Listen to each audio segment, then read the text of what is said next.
a rain with such cute melody, it means that the visual novel is about to begin. Let me just do volume music a bit lower so that you guys hear me. And I welcome you guys to the stream where today we're going to play a visual novel called Dicentra. Hi Zoe, hi Superman. Oh, what the fuck? Why my emojis? Why my emoji was suddenly sad? Oh my god, maybe it predicts that the game is going to be super spooky, maybe even sad. Let me just lower a bit more so you could guys hear me. Maybe also voice volume just a little bit like this. I was gonna say yeah. I don't know, maybe my keyboard is always like this, being messy. Also, hi Greek, welcome to the stream. Hi Bobby as well. Hope you guys doing great in today's day and today's stream. Oh, the only thing I actually forgot to do is let me just put some warnings because this game is spooky. Oh shit! I cannot put all warnings.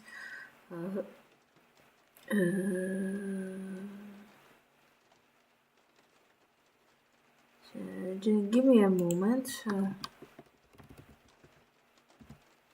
So I could put. Okay.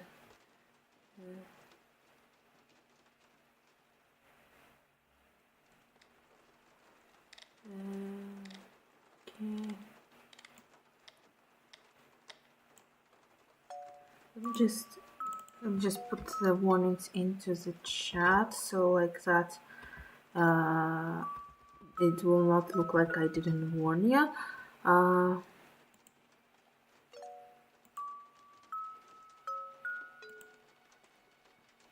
Okay. I needed to do this so like that you guys have warnings in the chat in case some of these topics are disturbing to you, and so you have an opportunity to switch off the stream right away.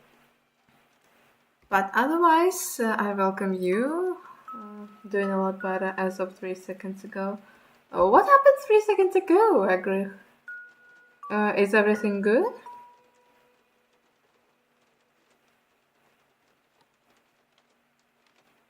I'm gonna wait a bit so that like that everyone could read the warnings and everyone can join the stream. So like that we get cozy, spooky a bit.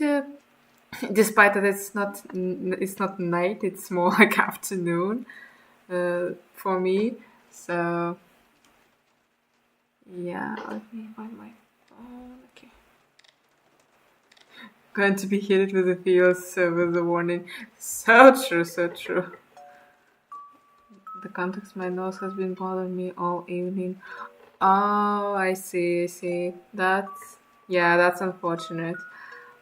My throat sometimes bothers me. Like one night it's fine, the other night it's like dry coughing. Like if you don't drink water, you'll keep coughing, which reminds me we need to stay hydrated.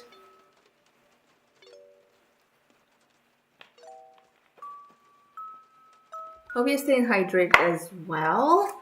Maybe having some tea is probably too hot for this season, but I hope you have some water or maybe nice soda drink like cola, Pepsi, or some. As long as it's like refreshing and nice. I hope you are ready for some spooky story. Let me just get to the game and start the game.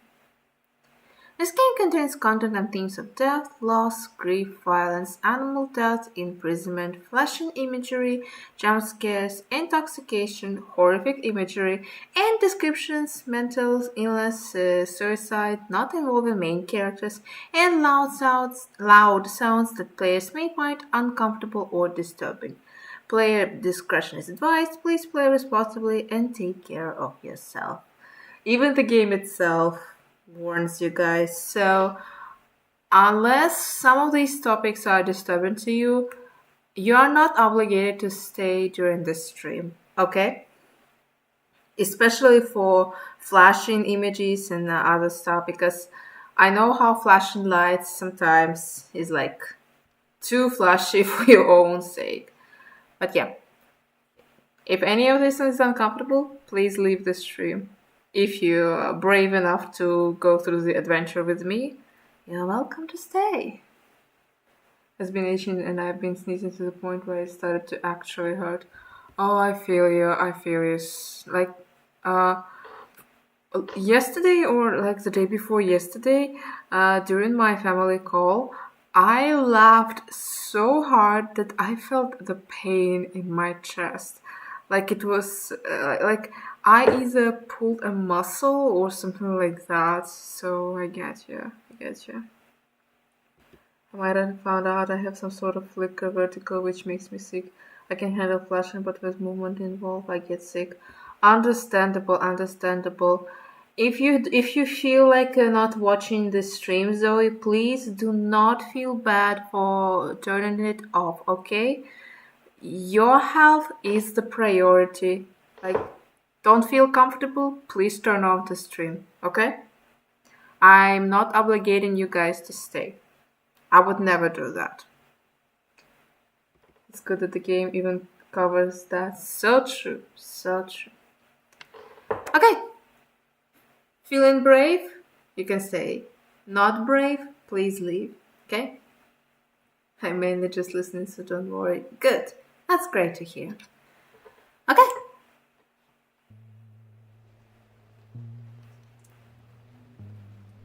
I think to be curious is to be brave. Because to be curious is to risk buckling under the weight of your choices. And to remain evergreen means you might never truly know yourself. My breath comes out in smudges of white clouds as I limp through the rain. It blurs my vision, resigning me to relying on touch and my most basic instincts as I make my way through the forest with wind crashing against me from all sides. I've never been much for prayer, but would it be too late to start now? Digging my claws into something might just make me feel less alone right now. Then again, which of the gods would accept my petitions? I fumble over tangles of roots and slip over wet moss. My bones instantly shudder from the cold shock that shoots up my arms as my nails grab onto nearby rock. The cuts all over my body starts to sting again, and a pathetic whine escapes my throat. My grandmother would click her virulent tongue at me if she could see me now. I can hear her snide remark already. See what happens when you don't listen to me. As if I wouldn't survive long enough to hear the real deal.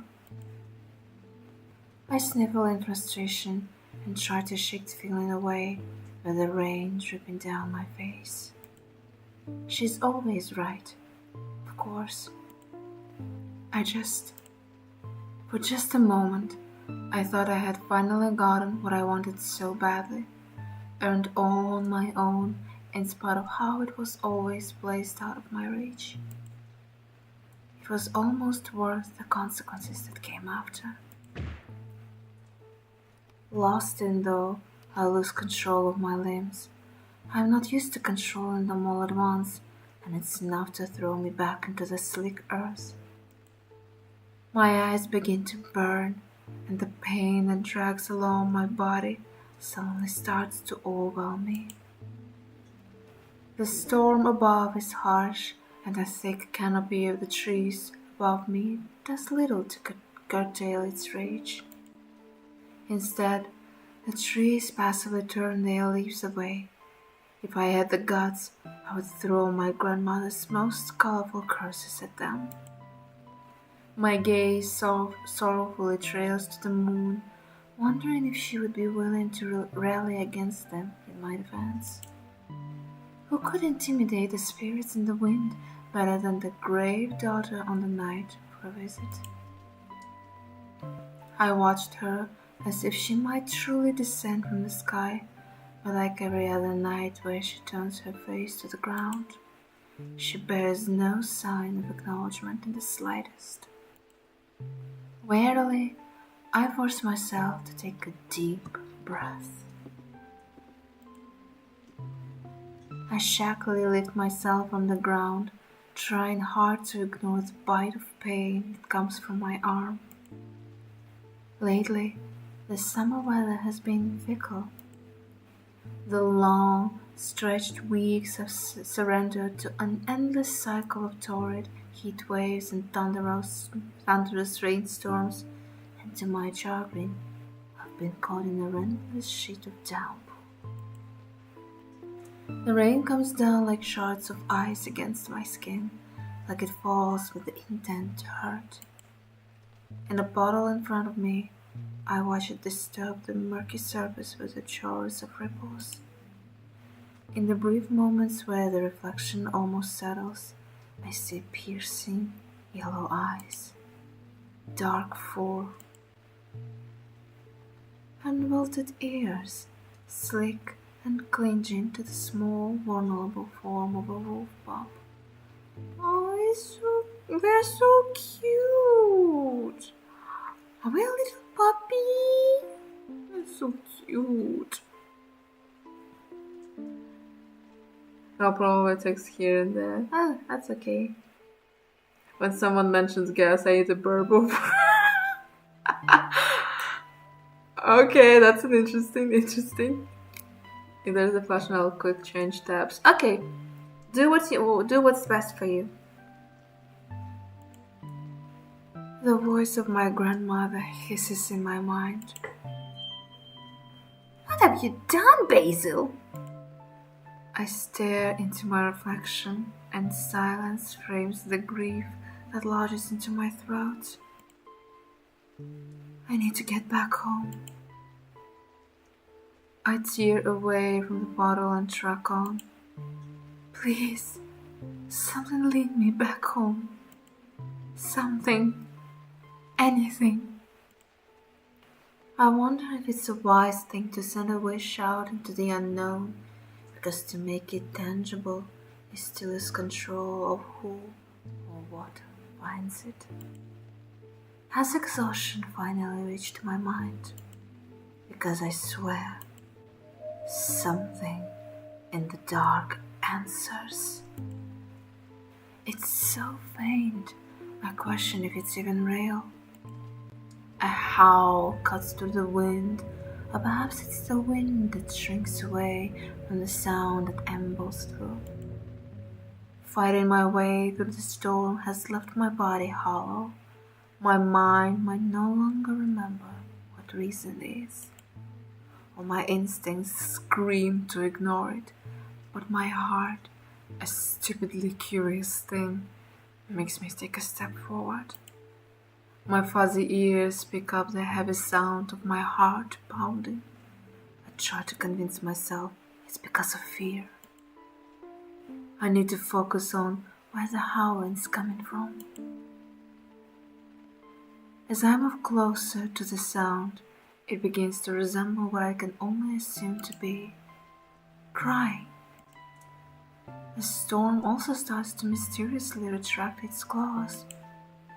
Is it the forest showing mercy, or has it submitted to something more formidable? I've lived in the woods my whole life. I should know better than anyone to never get too comfortable. A red light perforates the dark atmosphere. I swallow harshly. There is a mansion in the middle of the woods. That's a huge mansion. From a distance, it would look abandoned, if not for the hazy red light coming from the rooftop. I squint.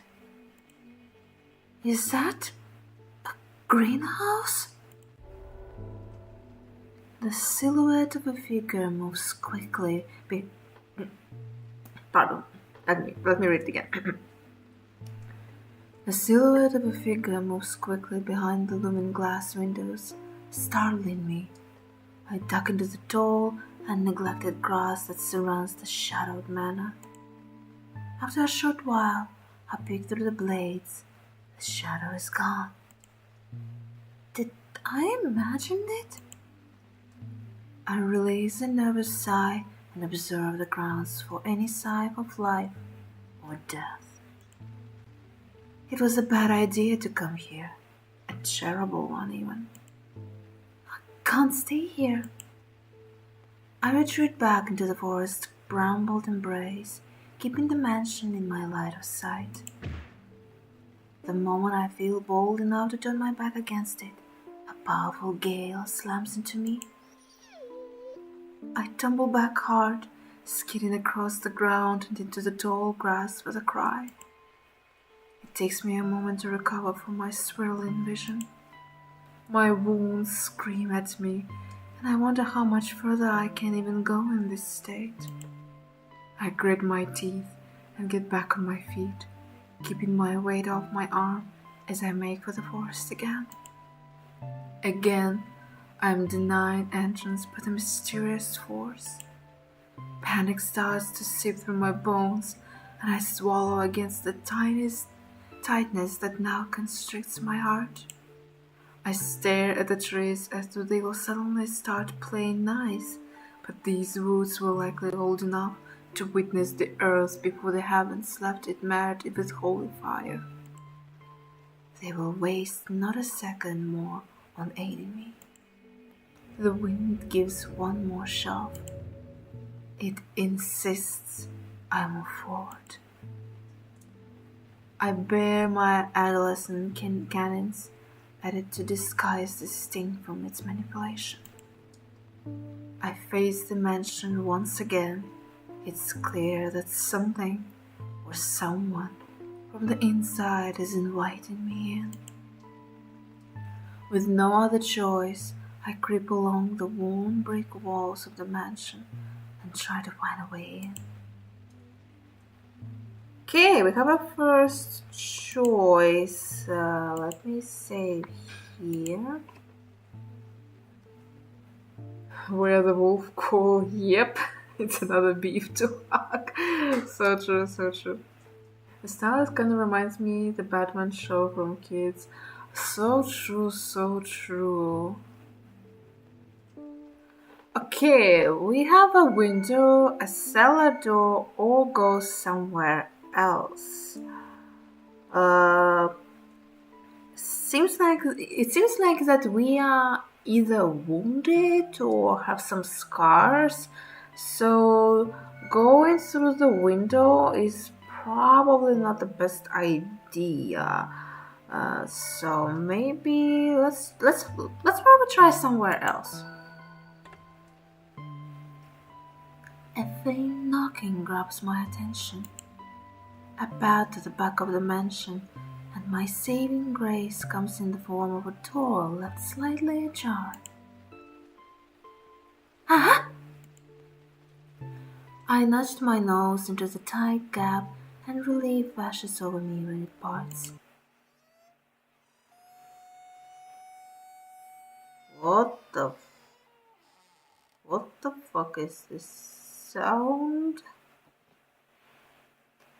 An ear-piercing screech echoes through the mansion as the door's hinges begin to shift. From the looks of it, they haven't moved for a long time. The feeling of ice floods my veins. I stay frozen in the doorway. If the mansion is occupied, there is no way I didn't just announce my entrance. Fear takes over again. My back paw intuitively steps back so I can attempt to run as far away from this place as I can. The sound of thunder explodes behind me. I feel my body take on a life of its own as I throw myself into the mansion against my will. The door slams on my way in. I breathe shallowly. When I come to my senses, I'm in the kitchen. It's dark inside the house. The only source of light is the muffled moonlight that comes from the windows above the counters. Everything beyond its reach is a void. I see a kitchen table and crawl towards it, scratching my nails along the musty wood, flooring in a rush to get beneath it.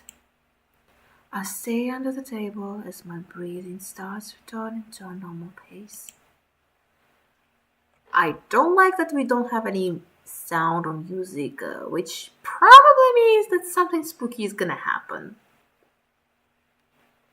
My eyes are wide and my ears are perked up, on the lookout for anything that could be a threat.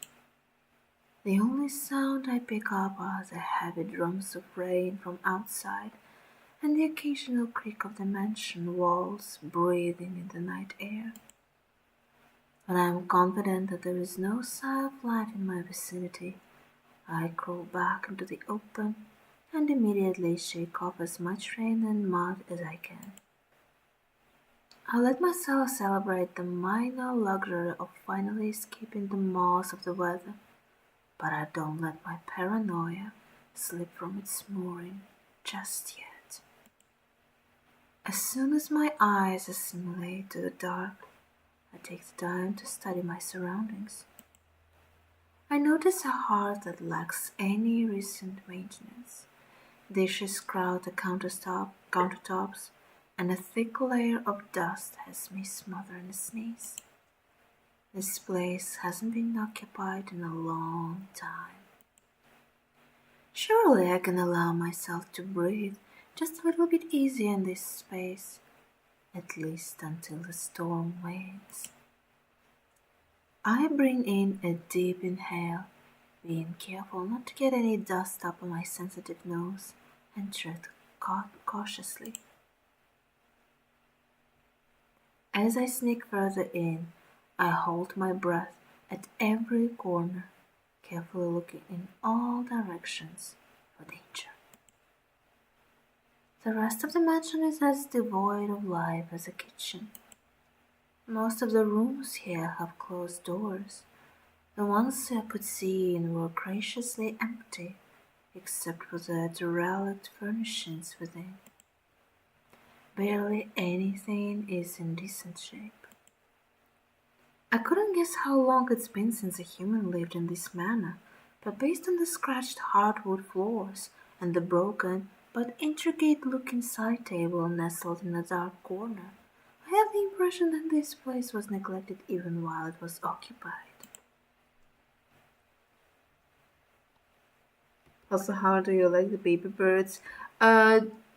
You were sharing the picture of baby birds, or do you mean baby birds that we are having? Well, at least not me, but my family, because they're doing fine. Let's just say. But or hold on, let me check if you sent in.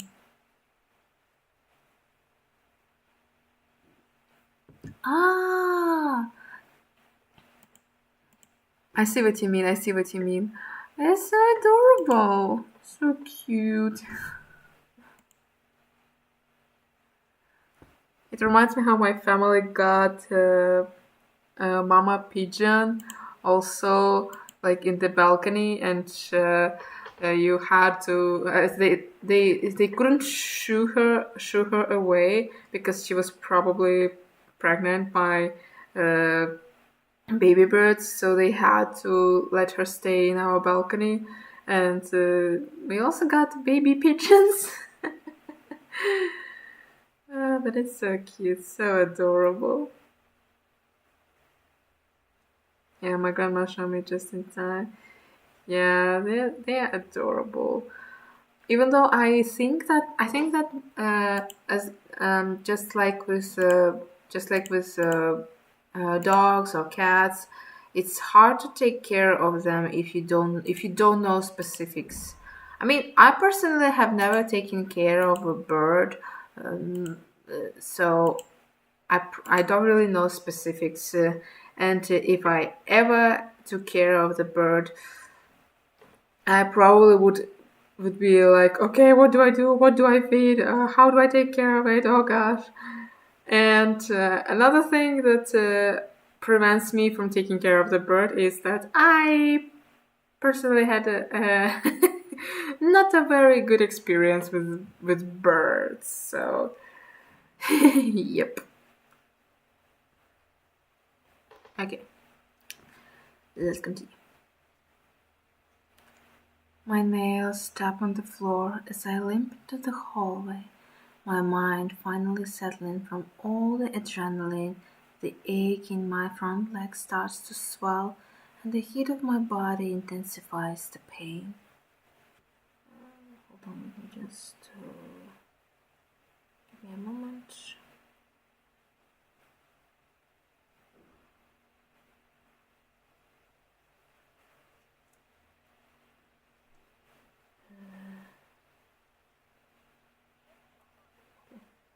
Sorry, it's just my phone.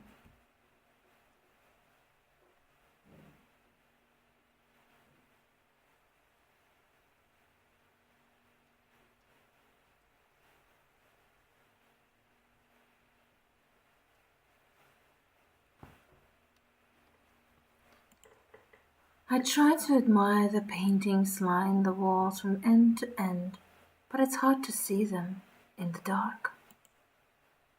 Through glimpses of light, I could make out some faded landscapes, a few mountains, some castles, and a couple of portraits. One portrait in particular catches my eye. I stop in front of it. I stare at the portrait, foolishly thinking that it's staring right back. The rise and heat in my body must be making see things. As I observe the side profile of a pale woman, I notice that she is eerily the most realistic painting I've seen so far. The texture in her skin and hair is so lifelike. I feel like I could feel it if I were to reach up and touch the canvas. When she turns her head to look down at my tiny form, every hair on my body goes stiff. Wait, hold on, the portrait is alive? Her lovely features captured in oil begin to melt off as she steps out from the painting. So she is an alive painting. What the fuck?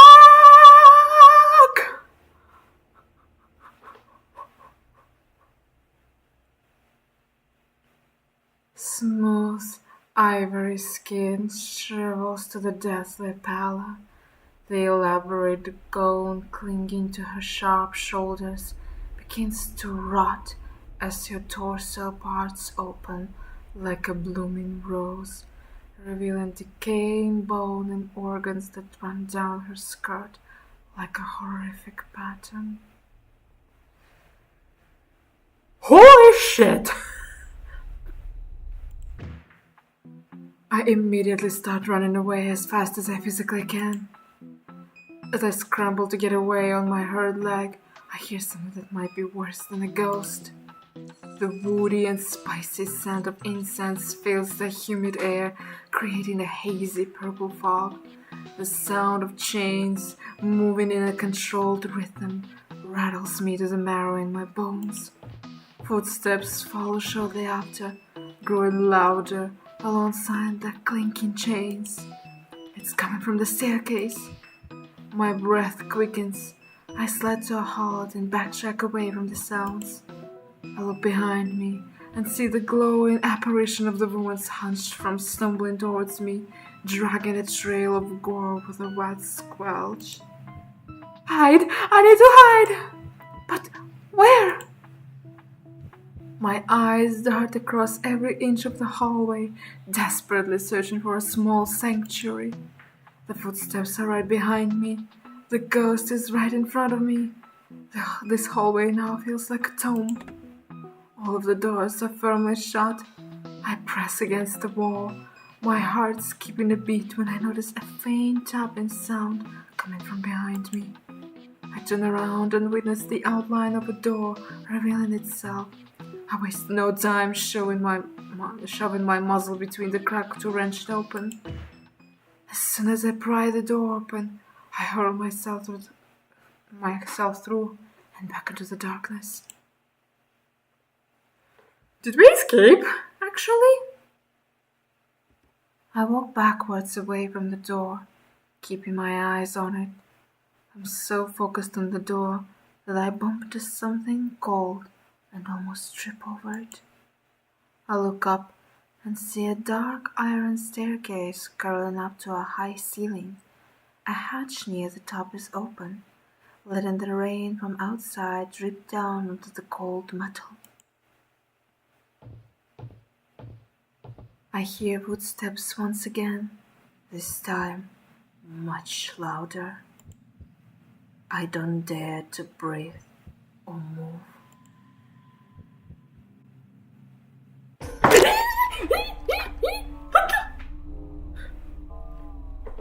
There you are. The voice startles me into moving. No way was I about to stick around and find out what fate awaits me.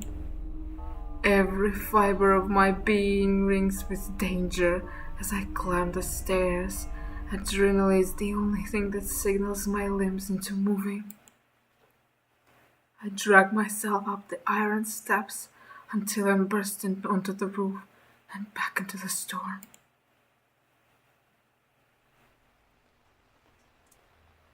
Yes, Johnny. So true, so true. Also, sorry for making this sound. I didn't know how to react without scaring my neighbors.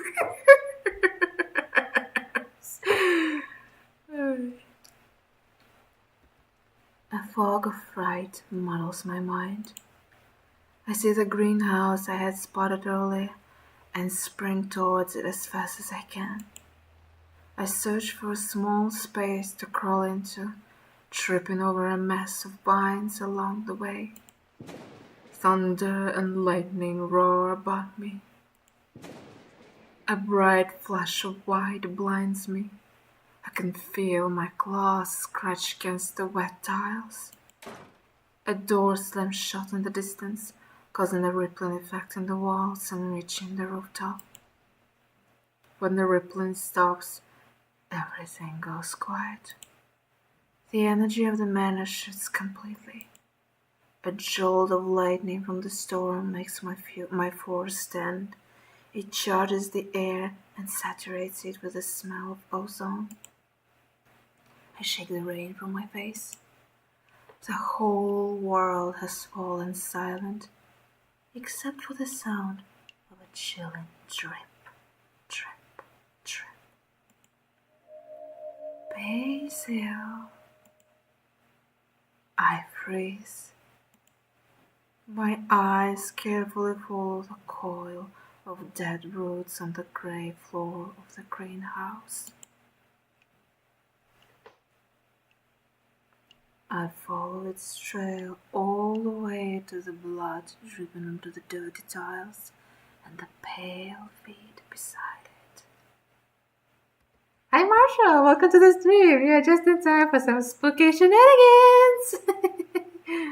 Don't be sorry for being late. It's okay. You guys take your time whenever you are able or can or something. On something else. It's okay. Hope your morning is going good, and I hope your day is going great. My eyes gleamed the mysterious figure. I don't think I'll ever forget the sight before me for as short as I live. Lightning flashes brightly through the tall windows. Looming rose bushes creep along them. White roses speckled across its dark leaves like stars in the night sky. Holy shit! The bright flowers begin to bleed red before my very eyes. At the rosebush's crimson-soaked center, a small girl stands with her back towards me. Who is she? Blood drips from tiny bite marks all over her hand. A red flower bulb is crushed between her delicate fingers. That's so cool ass art. Spooky. Instead of a strong floral scent, the smell of burning paper and wilting lilacs floods my senses. A whine unwillingly crawls up my throat and cuts through the silence. Time resumes once again. The girl turns, her gaze pierces right through me. The bulb drops from her hand. She doesn't say a word. Her attention is mine, whether I want it or not. Black dots begin to appear in the corners of my vision. The last thing I see is her walking towards me before everything fades to black.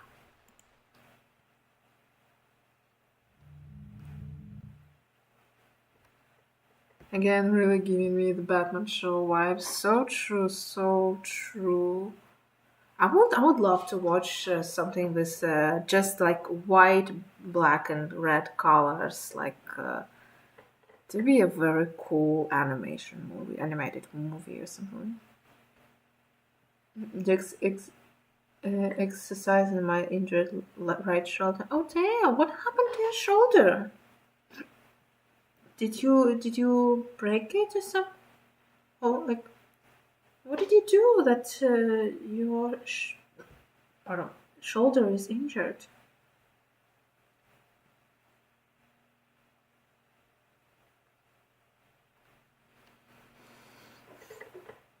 My fever is brutal throughout the night.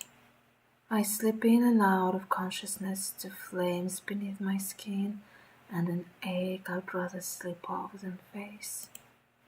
I try to make my body go back to sleep, but rough hands force my jaws open and I feel something shoved down my throat. Ew, ew. The intrusion makes me violently resist, but I'm far too weak to fend the intruder away. The dark takes me into its arms once again.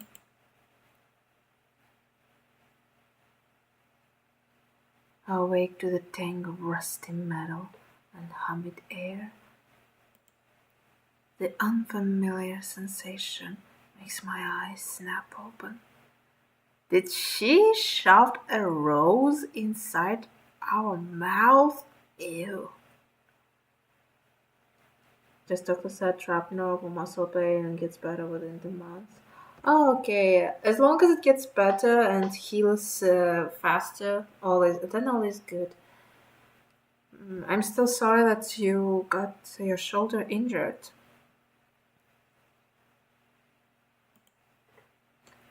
Beyond the small cage that holds me, it's dark and damp. I clenched my jaw as I examined my surroundings. Soon my eyes fixate on the ghost staring at me from outside my mental prison. So we are in a cage. Great. Fucking great. I yelp and throw my body backwards, hitting the back of the cage. I expect a bite of hard metal on my back, but something smooth bends around my shape instead. It hisses at me in response. I don't think it liked that very much. My claws scrape the cold floor of the cage as I spin. The bars behind me morph into slithering vipers in defensive stances, each one bearing their wings in anger.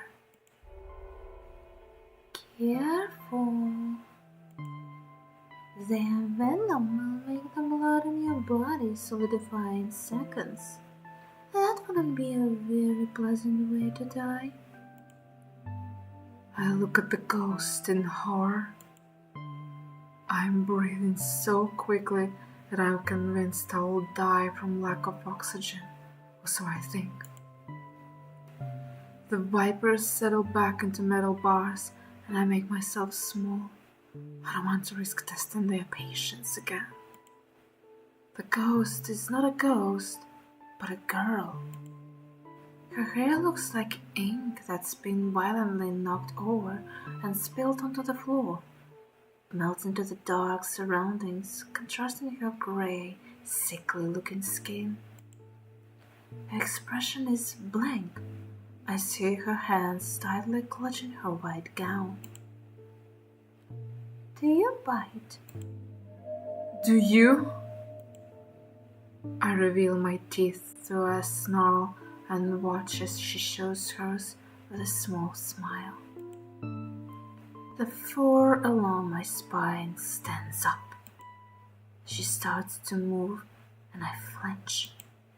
The girl crawls towards the cage and I curl my nails.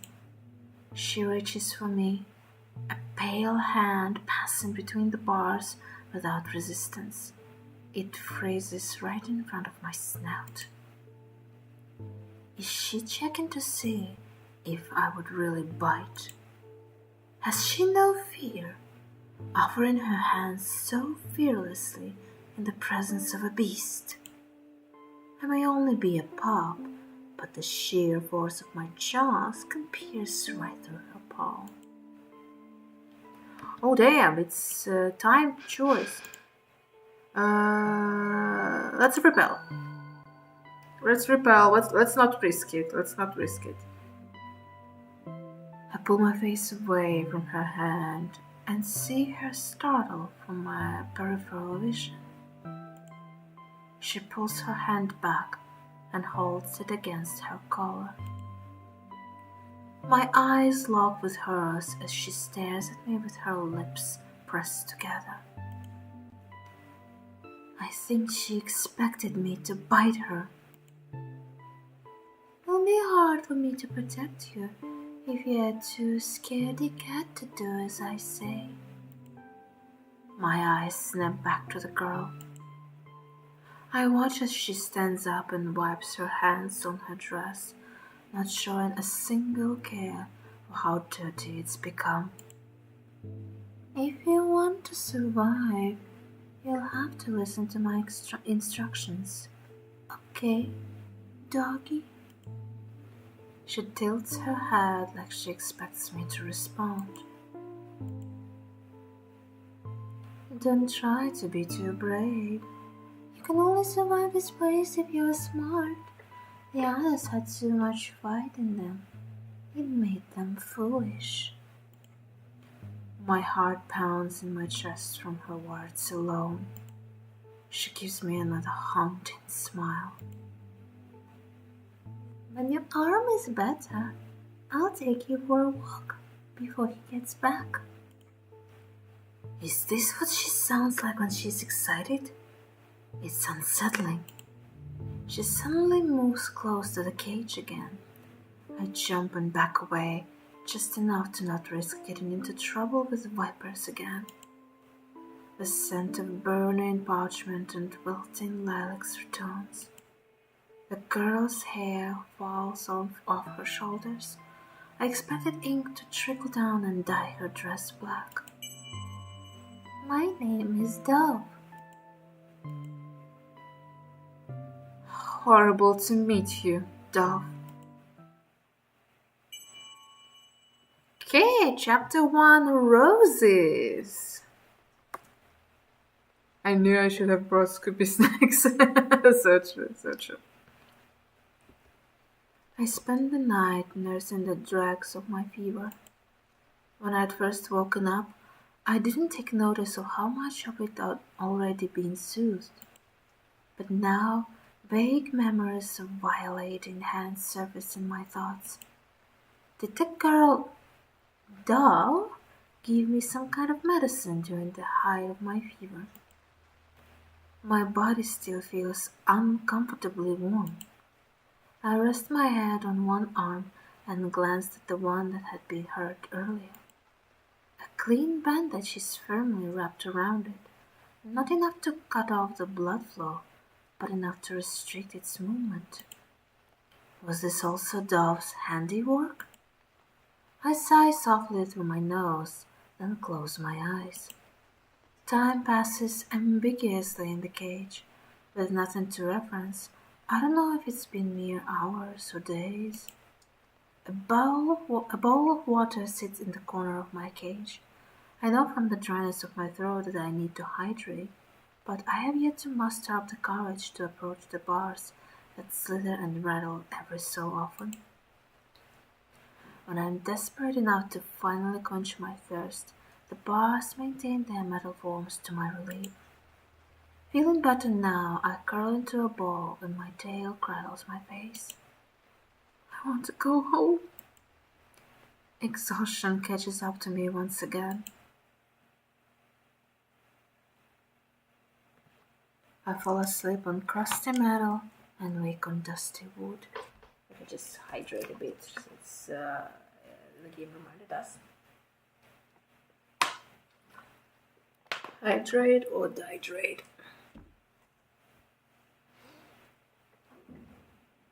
I fall asleep on a crusty metal and wake on dusty wood. The sound of wind shamelessly alerts me into consciousness.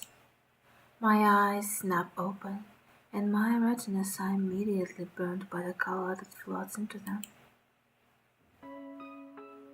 On the floor in front of me is a kaleidoscope of lights created by the morning sun, a stark contrast to the dark and dreary setting I was previously confined to.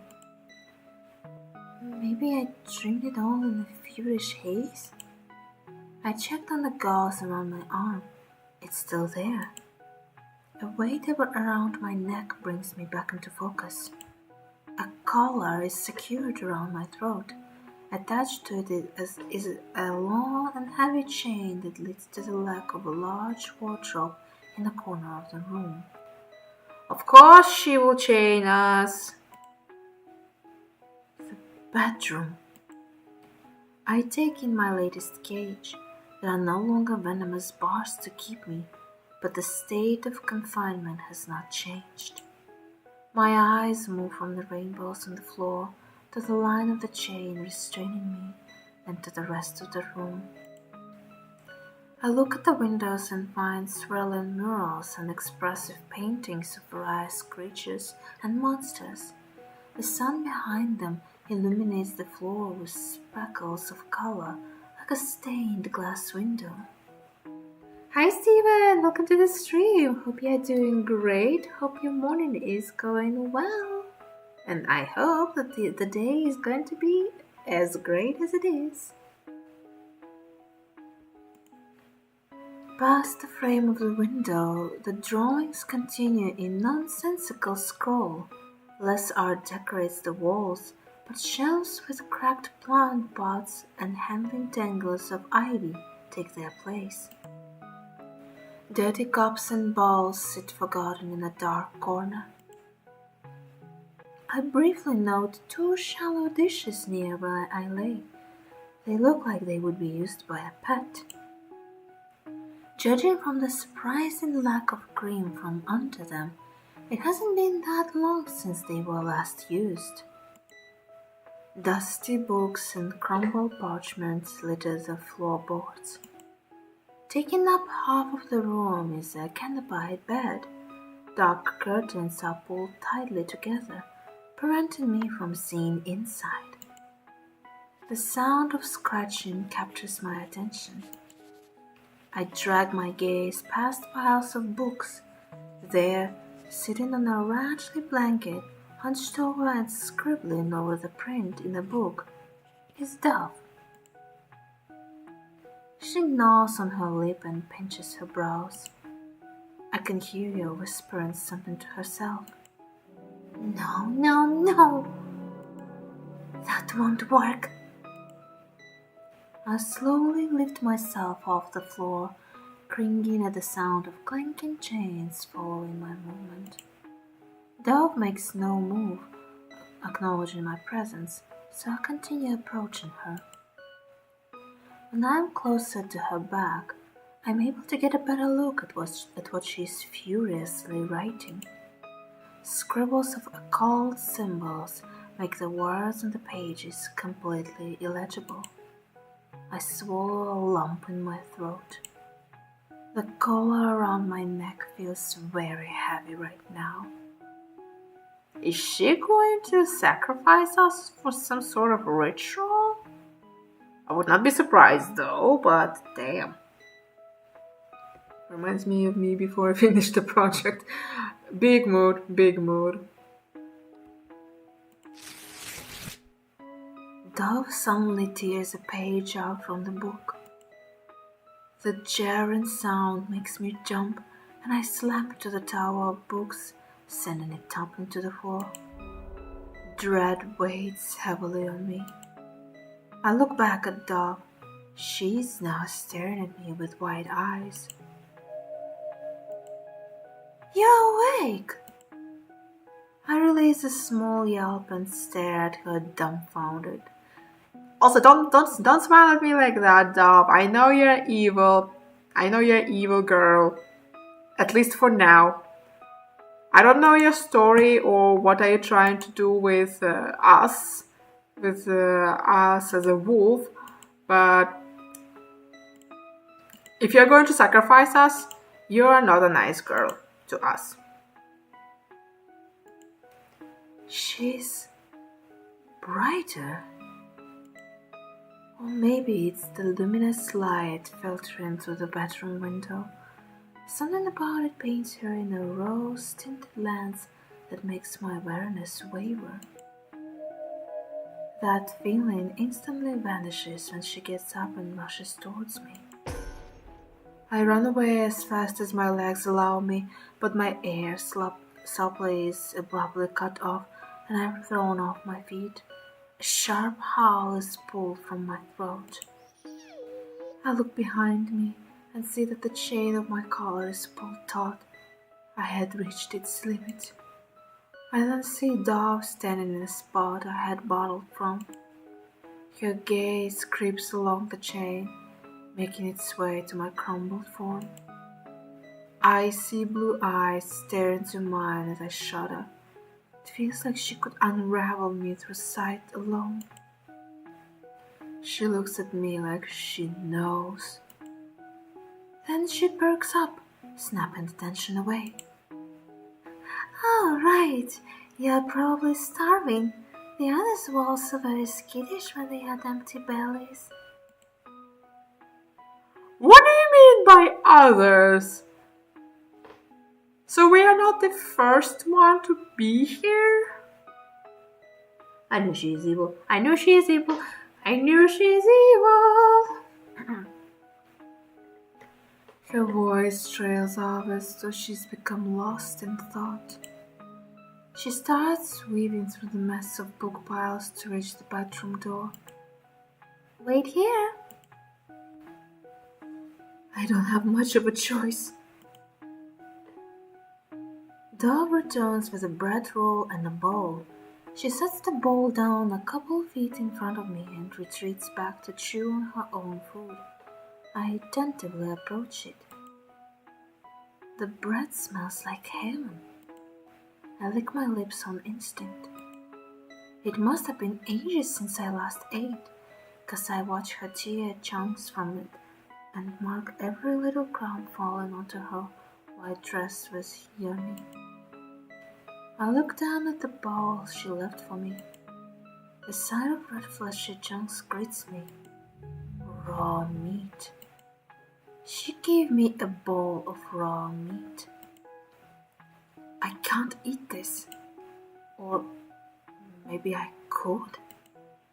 But the idea of it has nausea coursing through me. I stare at the fresh blood pooling at the bottom of the bowl. Then I glance over at the bread. Then back down to the bowl, feeling conflicted. My stomach growls. I can feel saliva starts to drip down the side of my mouth. I can't do it. Are you gonna let it go to waste? Hey, girl, please, no, don't come closer to us like that. Dove's voice comes from right above me, and fear flutters in my stomach. Okay then. My eyes snap up. Dove reaches for me and I flinch, scattering away. She kneels in front of the bowl and dips her hand into it, crushing a fistful of squishy red meat between her fingers. Ugh. She brings the raw meat to her mouth. Watch her eat. Bile rises in my throat as I watch her chew through the raw flesh and swallow it with a sickly gulp. Ew, she's eating the raw meat? Ew. Okay, let's not believe she's a little devil just yet. I'm already believing she's a little devil, but okay, we'll see. She covers her mouth with the back of her hand and gags, then looks at me. She smiles at me, her teeth stained in a glistening red. What a horrible taste! A thin stream of blood falls from the corner of her mouth. I suppose you'd like something a little more appetizing?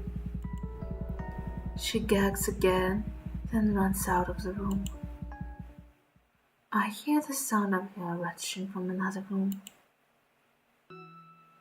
Dove returns with a new bowl of what looks like stew. I inspect it thoroughly, checking for insects or anything inedible. When I surmise that there is nothing of the sort, I dig in greedily. My eyes begin to sting after the first few bites. The stew is so bland. It makes me yearn for my grandmother's cooking so badly. From the corner of my eye, I can see Dove watching me like a hawk. Like a single blink is enough to make me vanish.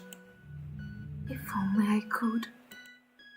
As I finish eating the stew, a soft thud captures my attention. I look back to see my tail wagging against the floor. I feel myself shrink with embarrassment. I immediately seize its movement, but not before Dove takes notice. It looks like your energy has returned. Your eyes move to my arm. Does it still hurt? I stare at Dove, then hesitantly put my weight on my wrapped up arm. The sharp pain is mostly gone, but a dull ache still remains.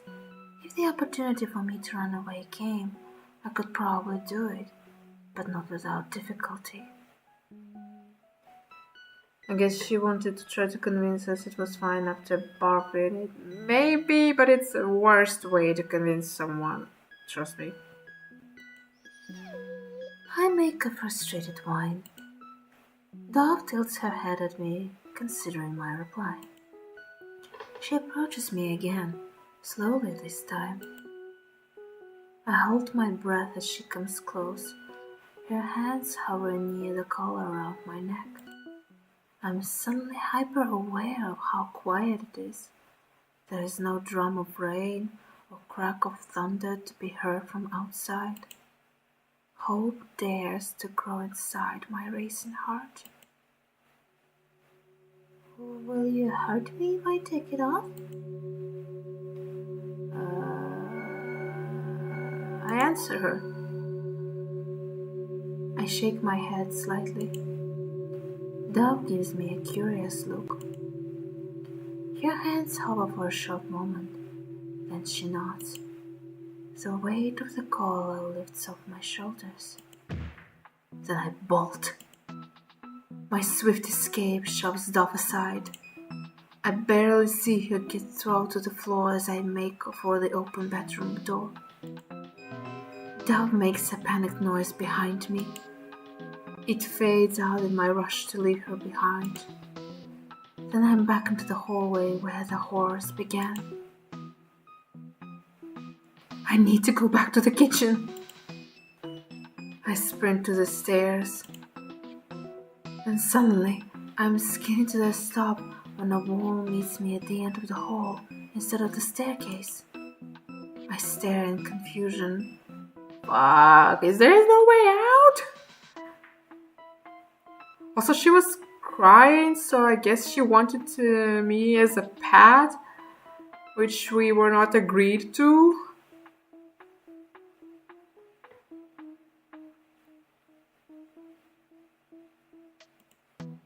Did I go the wrong way? I look around the hall. I don't remember seeing this many doors. A sinking feeling unravels in my gut. I run down a new hallway, then turn into another, then another. My exploration of the manor was cut short when I'd first arrived, so maybe I can't remember everything well enough. But I swear, these are not the same halls I walked through before. After I turn into hallway number 15 in this new labyrinth, the sound of someone being dragged cuts off my thoughts.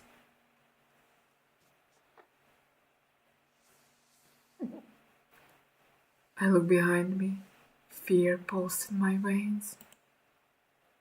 A ghostly figure slowly walks down the cross-section of another hall. Is that the same figure that was in the beginning? No, it's worse! Long hair protrudes from its head, running down to the floor stiffly like straw and hiding most of its long, thin limbs. I watch it disappear around the corner, completely frozen in my spot. Another ghost! I've never seen one this corrupted before. I now feel extremely vulnerable, like a beacon standing in the long and open corridor. A tapping noise is next. My heart pounds violently in my chest as I search for the sound. I immediately see another ghost heading straight for me. I yelp and crush myself against the wall as it will make me invisible. This ghost staggers towards me with his bunny knees knocking together. A thin veil curtains its upper body, and something that resembles a bird's beak peeks out at its chest. The closer it gets, the better I'm able to make out the detail of its leathery skin and the beady bloodshot eyes that dabble across its face above the rotten beak. Don't come any closer! Needle-thin arms behind sharply at the elbow and reach back behind the ghost's head. It balances on its elbows and pulls itself forward on them. I make myself paper-thin and shiver when part of its elbow brushes against one of my paws. I start breathing again when it passes quietly, then back away into an intersection of hallways. Another ghost almost tramples me. There too? There's more? What the fuck? Two ghosts follow one another down the path of the bird-like ghost. One is a cluster of what looks like fungi and twisting fabric that melts into bumpy flesh. a stringy network of mycelium trails behind it. The other creates a sound of glass crunching together with every steady step it takes. Its arms stick out like pieces of wood that lightly swing as it walks, and where its face should be is a void framed by jagged, broken pieces of porcelain skin. I can still make out the tragedy made uniform that clings to its bloated form. I follow the ghosts in a trance. I would not do that. Like a line of school children, they walk along a well-known path. Normally, when a ghost is corrupted from being trapped in the land of the living, every semblance of their humanity is lost. So where do these ghosts talk to with so much purpose? They navigate the hallways without hesitation, twisting and turning through a road already well worn. Then so painfully easy, I have been led back to the kitchen. I see Dove standing on a kitchen table, delicately twisting an incandescent bulb into the hanging light fixture. Dried black tears stain her cheeks, but her expression betrays no sign of dejection. Another bulb is held loosely in her other hand. This one has been burnt out so badly that no light can penetrate its ashy, blackened surface. It took 40 years to develop this type of filament. The ghosts surround her. I watch them reach for her, and I open my jaws to bark out a warning, but I choke on my rising panic. Wait, this ghost gonna take her? Dove doesn't notice them and continues to screw in the bulb. I read that these bulbs can stay lit for up to 1,200 hours. Claws brushed against her skirt. And yet, after less than a week, their legacy of lightening the dark has been snubbled out forever. With one last turn of her wrist, light envelops the room. Something so wonderful. Dove stares into the bulb's light, and her finger scares the glass. Only breaks in a place like this. The ghosts have vanished. Dove gives no hint of awareness for the presence that had just left them. My blood dots in my ears. Could she not see them? I look at the door that I had used to enter the mansion. I hear Dove dust off her hands and toss the old bulb into the box where it shatters amongst other pieces of glass. She sighs wearily. How long will this cycle continue for? I barely hear her words. Instead, I stare at the wall where the back door should be. And there is no door. I immediately freak out. I run to the wall, ignoring the ache of my arm, and scratch at old wallpaper, hoping the door was only hidden behind it. My claws tear through wood, but as I continue scratching, the outline of a door does not reveal itself. I back away, staring at the shredded decoration and breathing rapidly. It's not there anymore. I turn my head up and see Dove sitting on the kitchen table, swinging her legs. She stares at the wall I had torn up and gives me a blank expression. I explode. My body ignites with fiery rage as I growl and snarl at her. She frowns and her eyes turn downcast with guilt. I don't know how to get it back.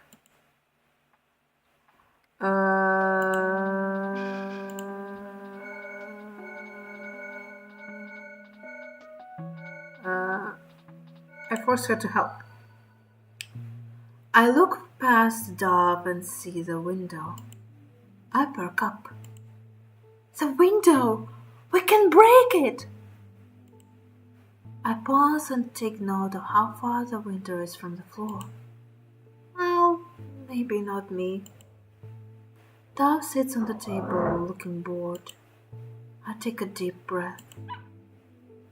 Dove jumps and her eyes swirl down to me. What? I point my nose at the window and it takes Dove a second to understand my gesture. She blinks, then turns her head to the window. Her lips frown in confusion. The window? She looks down at me with furrowed brows. What about it? My tail wags behind me. I ignore it and look around for something that will help her understand what I want. I spot a stool underneath the table, and my ears stand up straight. Dove leans over and watches me drag the stool out with my teeth.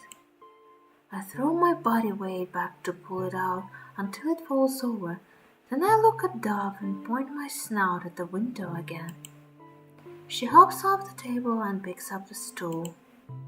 She holds it up, still wearing a befuddled expression. You want me to... She raises a brow at me. Put it by the window? I huff. Throw it at the window? I nod and my tail wags quickly. Dove looks at the window hesitantly. She stares at her reflection in the glass. I've never tried breaking the windows before. Dove stumbles slightly when I grab the bottom of her dress and leads her to it. When I feel her slightly resist, I look up and Dove's face appears paler than I thought was possible. I see her swallow before she starts moving on her own. She climbs onto the counter with the stool in her hands. It slips slightly in her grip and she wipes her hand on her dress. She raises the stool and my heart starts to quicken. The stool comes down and stops. I whine in confusion. Dove stares into the window with wide eyes. I follow her line of sight, then see it. A pale hand grips Dove's arm. What? I look past it and let out a sharp cry. What the fuck?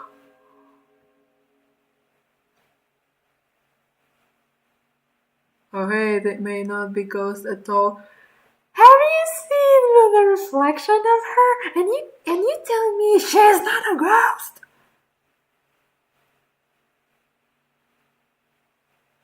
What kind of swamp mutant show is this? I wish to know, but at the same time not. But what the fuck? Dove's reflection stares back with blackened eyes and a wide, distorted smile that leaks dark bite.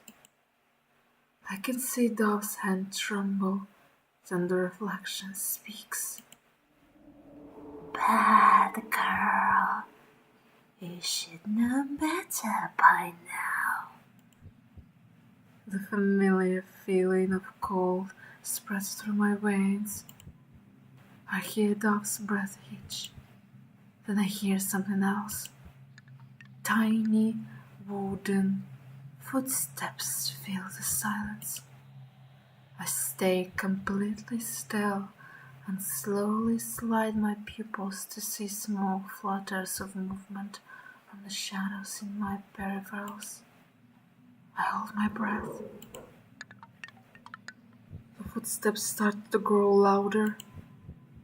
I hear Dove hiccup, and my eyes slide back to her in panic. The reflection crushes Dove's wrist. Black webs spread from where they touch. Its pebbly eyes crinkle as its grin stretches wider. Then it pulls Dove in closer until their foreheads almost touch. Behave, Dove. The reflection barks out a howling laugh and shoves Dove away from the window. Dove shrieks and flails her arms. I yelp and throw myself under her to soften her fall. She crushes me with her weight, and we fall into a messy heap on the floor. My vision swirls and my whole body rages in agony. The sound of the reflection's laughter fades away, and wooden feet starts to retreat to my relief. When we recover again, Dove stands on shaky legs, and I can see her trying to control the haunted expression she wears. She holds her wrists with a tight grip. Black veins now fade from where the reflection had touched her. I let out a soft woo. She got hurt because of me. She stumbles to the table and plants herself back on top of it. I whimper and go back to scratch the door more in desperation. I'm sorry. Enough. I'm tired of seeing you wallow in your despair. I reply with indignant huff. I see Dove puff her cheeks in annoyance. I turn my head away and rest it on my paws. There's no way. It's better for you to just accept it. A growl rumbles in my throat. Even the front door is gone, so instead of wasting time, you may as well follow me and keep yourself occupied. I wish I could cry. My ears lay flat against my skull. I've landed myself right in the mouth of a carnivorous flower with the sweetness of shelter to lure me in. I should have noticed the sharp teeth at the entrance. I take a peek at Dove. She's like a caged bird in this house. Doesn't she hate it? How can anyone possibly live like this? Her patience reaches its end and she slides off the kitchen table. I cry out when she hauls me off the ground, and I bare my fangs at her when her face appears right before mine. My glare doesn't faze her. Follow, Wolf. There is much to do. We return to the labyrinth of hallways. Dove seems to know her way around them well. Now that I'm not frantically running through them, I notice a huge difference in the manor's atmosphere. Less dirt coats the floor, ceiling lights illuminate the hallways, and it almost feels peaceful. Dove stops by a closet in the hallway. She grabs onto the handles of the doors and opens up to reveal shelves and cupboards of miscellaneous tools and supplies. She climbs a stool to reach the highest shelf and retrieves a box with small buckets and brushes. I tense up at the side of the stool, beginning to sway back and forth. She climbs back down without issue before leading me into a room I recognize very quickly. She makes her way to the broken side table I had spotted when I first explored the rooms of the mansion, and I take time to look around. A dining table with only 3 chairs takes up most of the room. And also lots of candles. Why lots of candles? Candles spike up on the top like stalagmites. There's so many that I think they would render a fire hazard if they were to all be lit. Hardened wax drips over the edge. I can see the end of the fountain pen as well as scraps of paper. I'm unable to see a wall of ink from my position, but I assume that is what runs down the dusty tablecloth in dark splotches. A glint catches my attention. On the other side of the room, I am unsettled by the mirrors that cover the wall from floor to ceiling.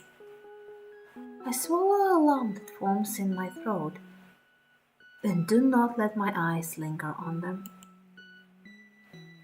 I lay on the floor and watch her slather strongly scented glue on the broken leg of the table. She roughly connects the broken leg to the rest of the table and fans it with her hands so it dries faster. She tests its sturdiness with a light finger, then scrunches her nose when it wobbles.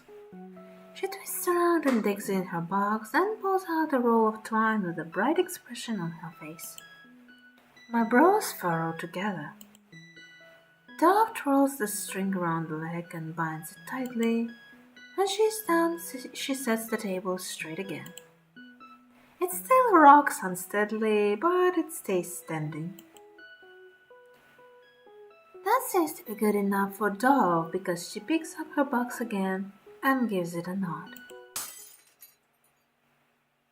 What the hell? I leap from my spot on the floor and spin to a loud noise. In the corner of the room, the long-haired ghost from earlier stands bent over a broken vase.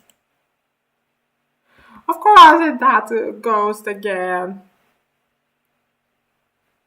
I flinch when Dove lets out a startled noise and starts to stride towards it. Wait, girl, don't run into it. I bark in alarm. It's dangerous! She ignores me. Sadie! I grab the back of her gown with my teeth to stop her. Dove's demeanor goes from angry to taken aback. She stops and looks down at me. I shock myself with my own actions and quickly drop her skirt.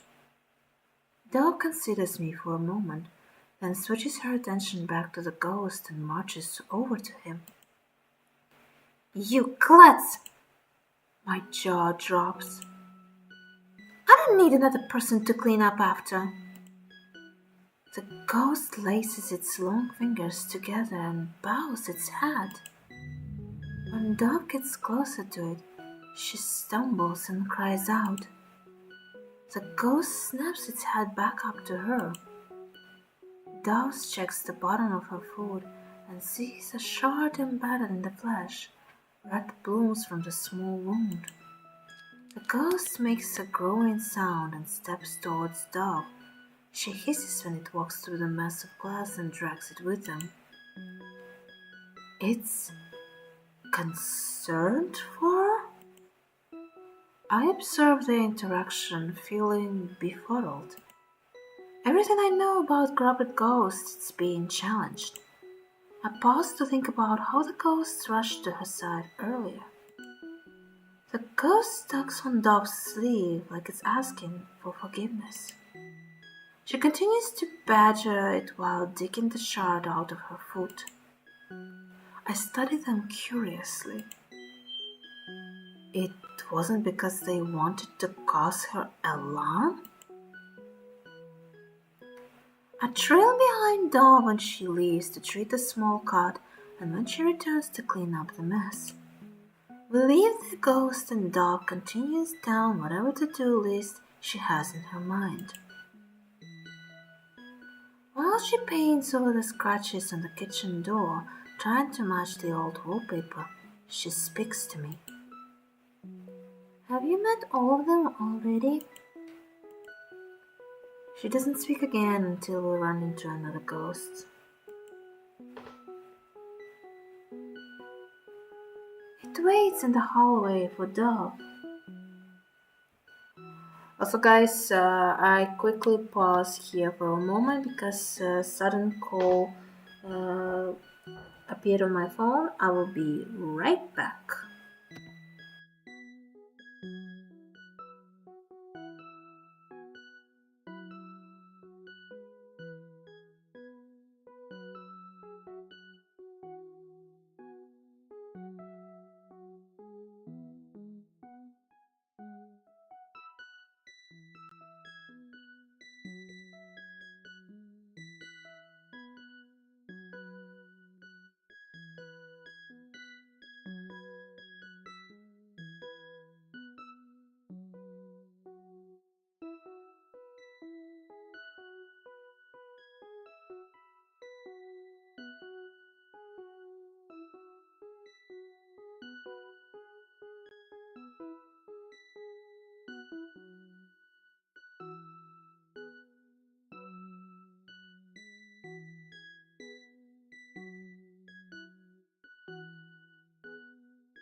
Okay, I'm back, but I don't know how long because it's a bit a confusing situation for me. So let's continue while I can. It waits in the hallway for Dove. She perks up when she sees what's holding. Oh, thank you, Babel. She takes a small bundle of red roses from it, freshly torn from its bush. I follow her to a window and see a tall, thin glass vase with withered roses in it sitting on the sill. Dove takes out the dead flowers and replaces them. Then she pauses and looks down at something below. Her face reveals nothing as she tears her gaze away and makes her way down the hall again. So she's like trapped here, sort of? Before following her, I stand on my haunches and try to peer out the window. A chill comes down on me when I look down and see a small patch of graves, each marked by a small wooden cross. I guess her family members and servants are buried here or something, and the whole house is cursed? Maybe? I break away from the unnerving sign and turns towards the hall where Dove had gone down. She stands at the end of the hallway waiting for me. The bird-like ghost's name is Grell, and the doll-like ghost's name is Odette. Dove introduces them officially when we run into them as we go around the manor doing mundane tasks. It's a sight that I can get used to. I can't understand how a young girl can act so normal around such monstrous beings. Maybe she's also dead, but she somehow still has her form, her human form. Or she may be, and it's a big maybe, she died recently and her ghost form didn't have enough time to turn into one of the monstrous beings. Or she is the curse itself. Again, multiple possibilities. Seeing their translucent leathery skin over the fluids that drip from their decaying flesh is enough to send me reeling. But she does not flinch or fear. Earlier, when they had surrounded her in the kitchen, she could tell they were there, weaving their arms together to wrap her in a ghostly embrace. And she didn't care in the slightest. Don't forget that guy before. Yep. My assumption is that it might be her father before death or before he became cursed. At least that's my assumption. I start to think she's more disturbing than the ghosts. To become this corrupted, they would have had to stay trapped in this plane for a long time. Why are they still here? Their horrific forms border on pitiful. To be this far gone, it has to be some type of hell. Dove walks amongst them like they're her family, though. No, that's not quite it. I rearrange my thoughts. Maybe the image of the graves flashes in my mind. It's because she's theirs. I watch her guide growl scantily limbs out of the hallway so they can pass through like they're nothing but an annoying sibling. A monster, just like them. Maybe this cage she lives in is of her own making. Again, she might be evil or maybe she's not evil, but some hints implicate some strange things, if you know what I mean. Dove does these errands like a routine, putting books away in the library and cleaning up candles burned to the end of their weeks. By the time she finishes winding up a large grandfather clock in the hallway, the manor feels like a completely different place. The air is less stilled by dust particles, the rooms are brighter, and it feels like a home now. As we walk back to Dove's room, the sun begins its descent into the blazing orange horizon, and the evening cicadas make their shrill voice heard. Despite the manor feeling more livable, there is a feeling it gives me that I cannot shake. A void that looms like a presence. It's like letters left unfinished, or tea half empty and turning cold. There is this sense of stagnation that places this manor outside of time's reach, and it leaves a noise that buzzes persistently in the air. Dove stops abruptly, and I almost trip over my paws trying not to run into her. I take a peek from behind her, and I immediately let out a yelp. Of course, this bitch is back again. The very first ghost I had met stands at the end of the hallway. Dove doesn't move. I see the ghost stagger down the hall towards us, and I instinctively back away. Then Dove speaks. Don't approach me. It's okay. Her tone is not very convincing.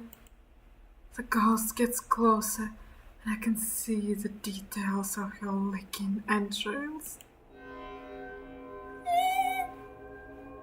I make a whimpering sound and hide behind Dove, keeping myself close to the wall. She is harmless. She doesn't do anything. Girl! I don't care if she doesn't do anything to me. Have you seen how she looks like? I throw a quick glance at Dove and her voice falters. But watch. The ghost is right beside us. Its hollow eyes look down at Dove, and she holds its unseen gaze with cold eyes. I don't breathe, but the acrid smell of rot overwhelms my heightened sense of smell. The tension between Dove and the ghost creates a pressure that thins the air, making my lungs ache for oxygen. Pain seizes my chest just when I can no longer hold my breath in. The ghost continues down the hall, passively. I exhale loudly. Oh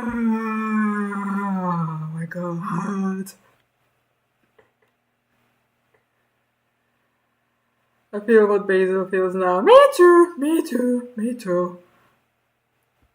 That scarier version of her from the kitchen window that told her not to break the window might be the curse keeping her in the house.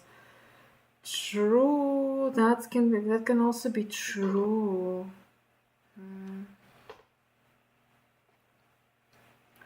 I startle when Dove clenches her fist beside me. Her eyes follow the ghost for a couple seconds longer, then she cuts off her stare and moves on. I quickly chase after her, not wanting to be alone with this particular ghost again, ever again, if my luck allows it. I look back for a split second, and the ghost has disappeared. Dove's shoulders are squared as we return to her room. Since the sun has set in the opposite direction of her window, the scattering of colors from this morning is long gone. Her relationship with the hallway ghost is much different from the others. The way she spoke about her almost seemed resentful. I pad to a corner, stolen for a moment when I see the collar from early on the floor. I narrow my eyes at it and pick it up with my teeth. Then I throw it at the far wall. I give the collar one last glare, then curl up on the floor. Dove settles cross-legged in the middle of her book, towers and reached for a random text. I let out a big yawn, feeling heavy after the events of the day. I don't know if there's enough time in the world to process everything that happened to me since I left home. I close my eyes and feel the tendril of sleep curl around me. Do you think people can come back from the dead?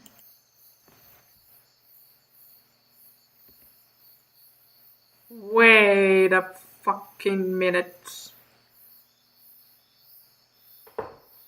So this ghost walking around the mansion is her doing, or like an attempt to bring back the dead, her beloved ones and servants back from the dead?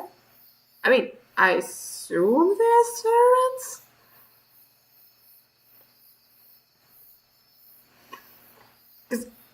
Because again, they were not too hostile with her. It's like she knew them and they knew her. And they didn't attack her. They didn't do anything to her.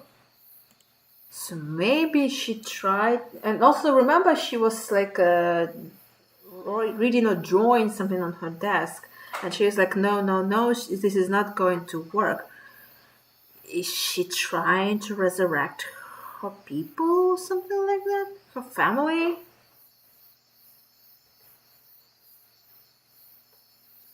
What do you call a belt made of watches? A waste of time.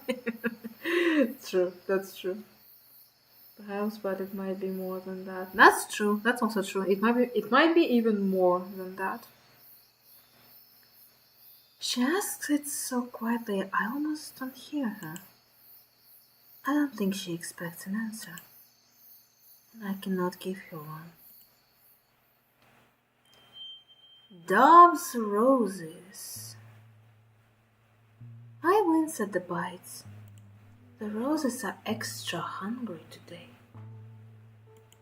After not feeding them for a while, their petals have bleached to a stark white. I watch as my blood saturates the colorless flowers, then narrow my eyes when I spot a parasitic fungi at the base of the bush.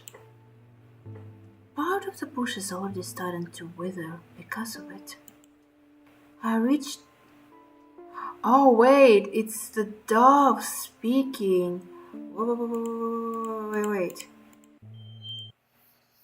It was dove speaking, okay. Sorry. I wince at the bites. The roses are extra hungry today. After not feeding them for a while, their petals have bleached to a stark white. I watch as my blood saturates the colorless flowers, then narrow my eyes when I spot a parasitic fungi at the base of the bush. Part of the bush is already starting to wither because of it. I reach down and tear it out harshly. Dirt sprays my gown, and I crush the fungi in my wrist. I know more will sprout in its place, but seeing such a blight this close to the rose bush makes a bolt of anger risen in me. Just seeing it makes me want to destroy it. I walk to a different section of the greenhouse and throw it right next to the corpse of the fungi's latest victim. My heart clenches at the sight. Its eyes are still open. I press my fingers down on the lids of the dead wolf, but it's too late. The terror of its face is already cemented in time. My fingers curl at my nails, stab into my palm, making the bites sting. I return to the rose bush and continue feeding them. Thunder and lightning flash above me. Will it lure in another beautiful soul tonight? I hear a door slam, and I flinch, crushing a bulb in my hand. My ears listen intently, searching for lingering traces of his presence. When I find none, I take a deep breath and finally let myself relax. So wait, she has been capturing wolves to feed her roses? Or something like that? Because again, she said she looked at the corpse of the previous wolf, not us, not Basil. So perhaps we are not the only one here.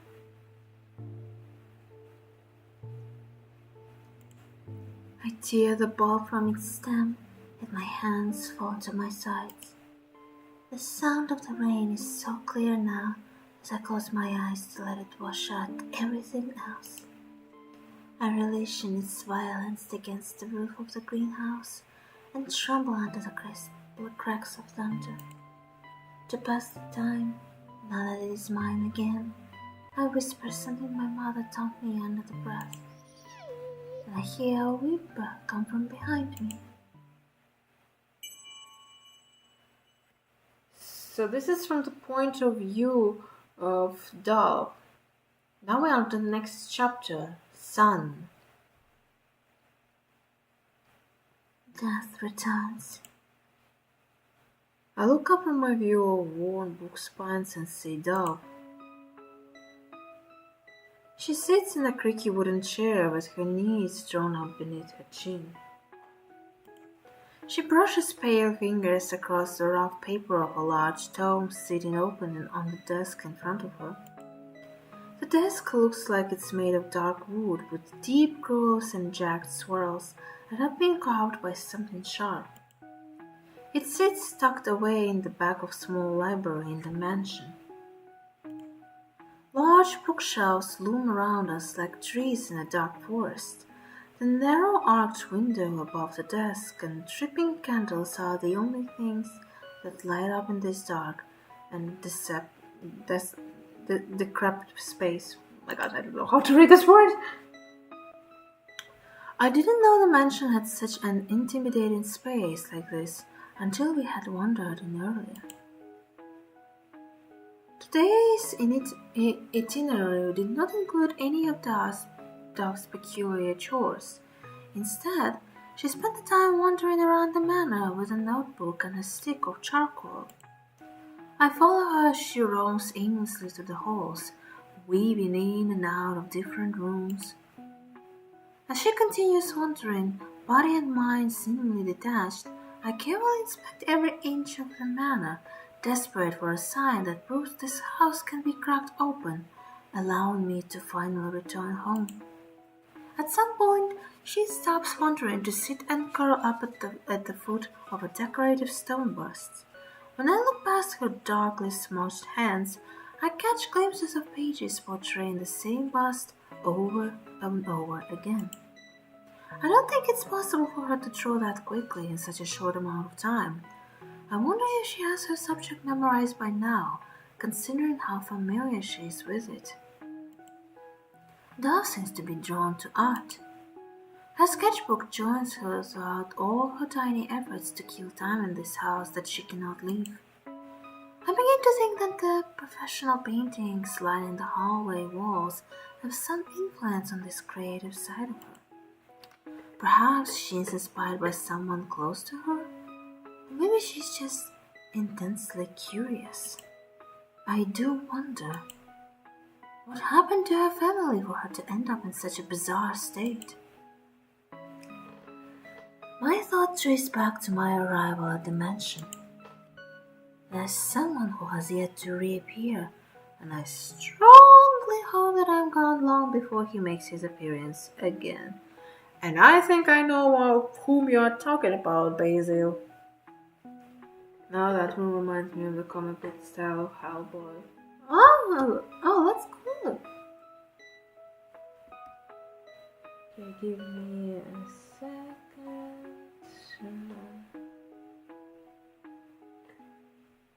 Just checking if nobody is calling me or something like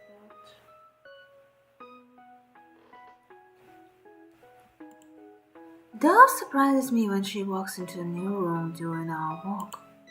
I cautiously follow her in, and the room reveals itself to be a library, full of grit and darkness.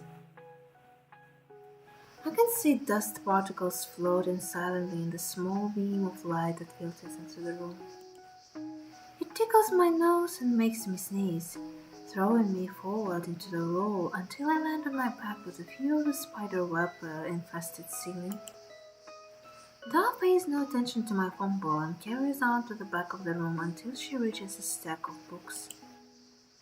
I shake my head to recover, ears flopping against my skull, and follow her the rest of the way in.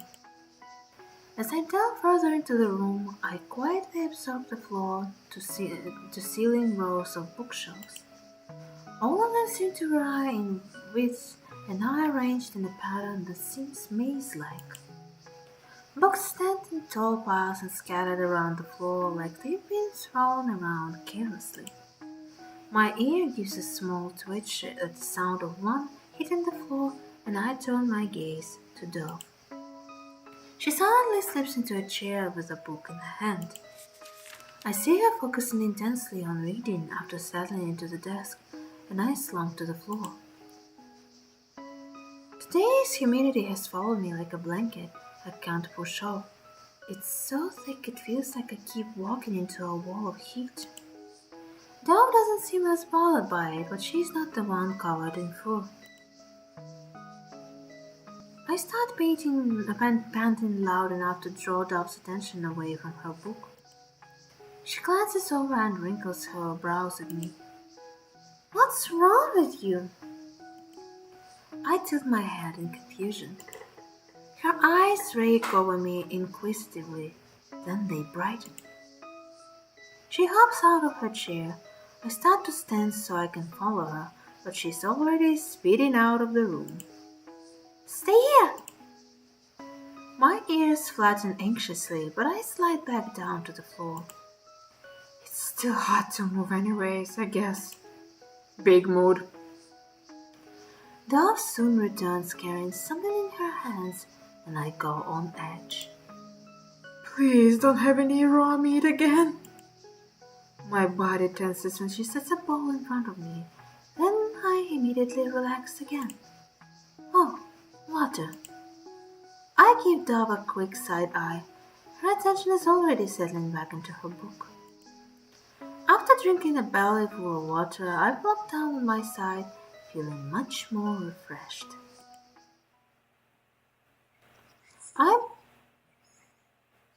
What the hell is this whispering I'm hearing? I blink blearily after a noise disturbs my brief midday nap. Did Dove just say something? I flinch and tilt my gaze up after Dove slams the cover of her book shut. She lets out a large sigh and throws her arms straight out over the desk with her head bowed between them. She then turns her head towards me. "Have you ever seen a witch?" My ears perk up. Why did she ask that?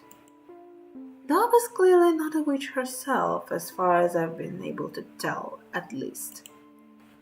I can't imagine what kind of witch would want to spend their time meticulously drawing the same thing over and over again. And Dove feels within my reach. No witch can make me feel that way.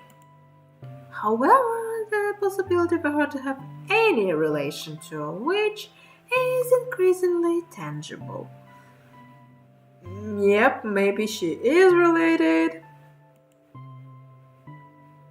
Only magic can explain the things this mansion is brimming with. I can't find comfort in a place like this, but avoiding a run-in with a witch has been a blessing, considering the obvious traces of one. If only I could ask Dove for answers. The more I learn about this place, the more questions I have.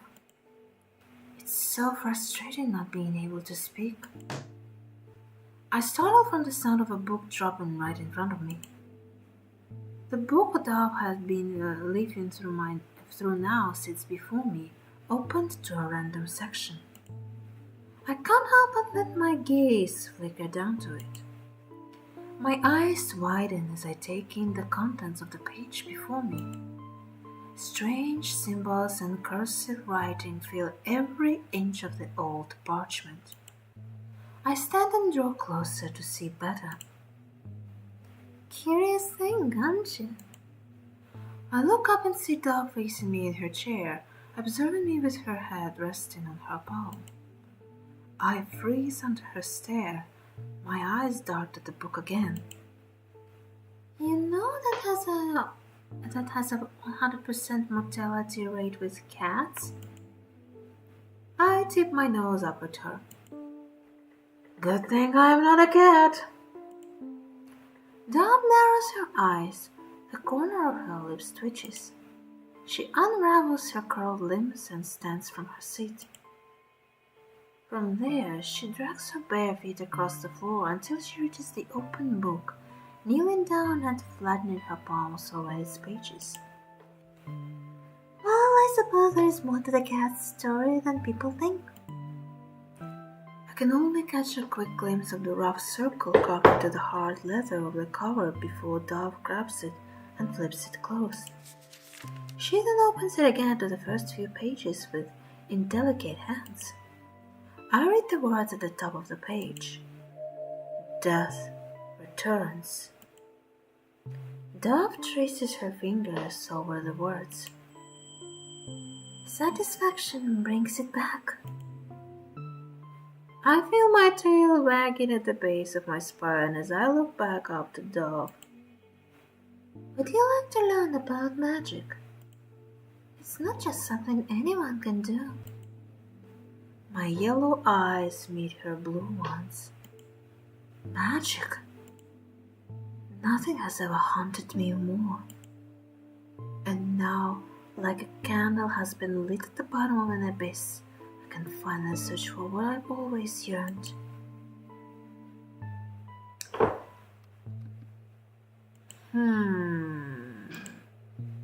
Now we can choose between wanting to know magic to not wanting to. I guess that's maybe because we got cursed, we are now afraid of the magic, and obviously our instincts would say to shake our head because we don't want to deal with. However, my instincts say that we should try to at least learn, because maybe if we find the solution, we may find a way out. Like maybe there is a spell that can help us and the girl get out of the curse. So I will nod. The moment I give my answer, something about Dove changes. Like hot embers faint in the wind, her pale eyes glow in the dim light. I feel my heart thumping in my chest. Whoa, that's a huge smile, my girl. Her mouth stretches wide. I can see the points of her cannons and her gums are black. Dove rarely smiles, even more so with teeth. I hold back a shudder. This time, I know for sure that my heart does not race in fear. Dove looks directly into my inhuman eyes. A malevolent grin creeps across her face. In that moment, I knew she could see her fiery eyes reflected in mine. My eyes walk across the first page, my chest booming with excitement. A book about magic. I've never been able to read one before. They were all removed before I could get my chance. Everything you could ever want to know about magic is written in this book. It's the Witch Bible, after all.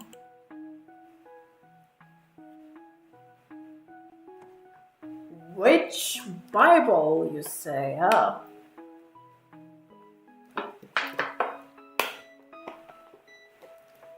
My mouth goes dry. For a moment, I imagined myself elsewhere. I'm back with my grandmother, sitting on the carpet by the fireplace and having my burning questions dismissed once again.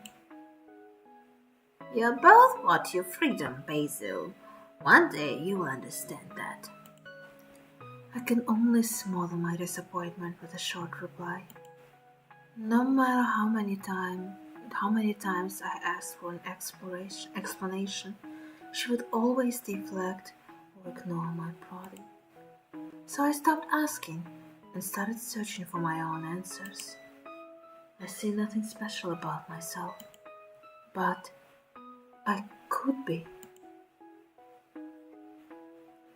I slowly look up at Dove.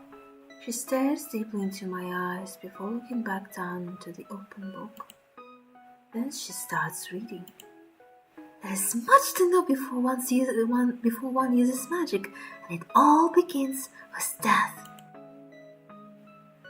I would not be excited about that, to be honest.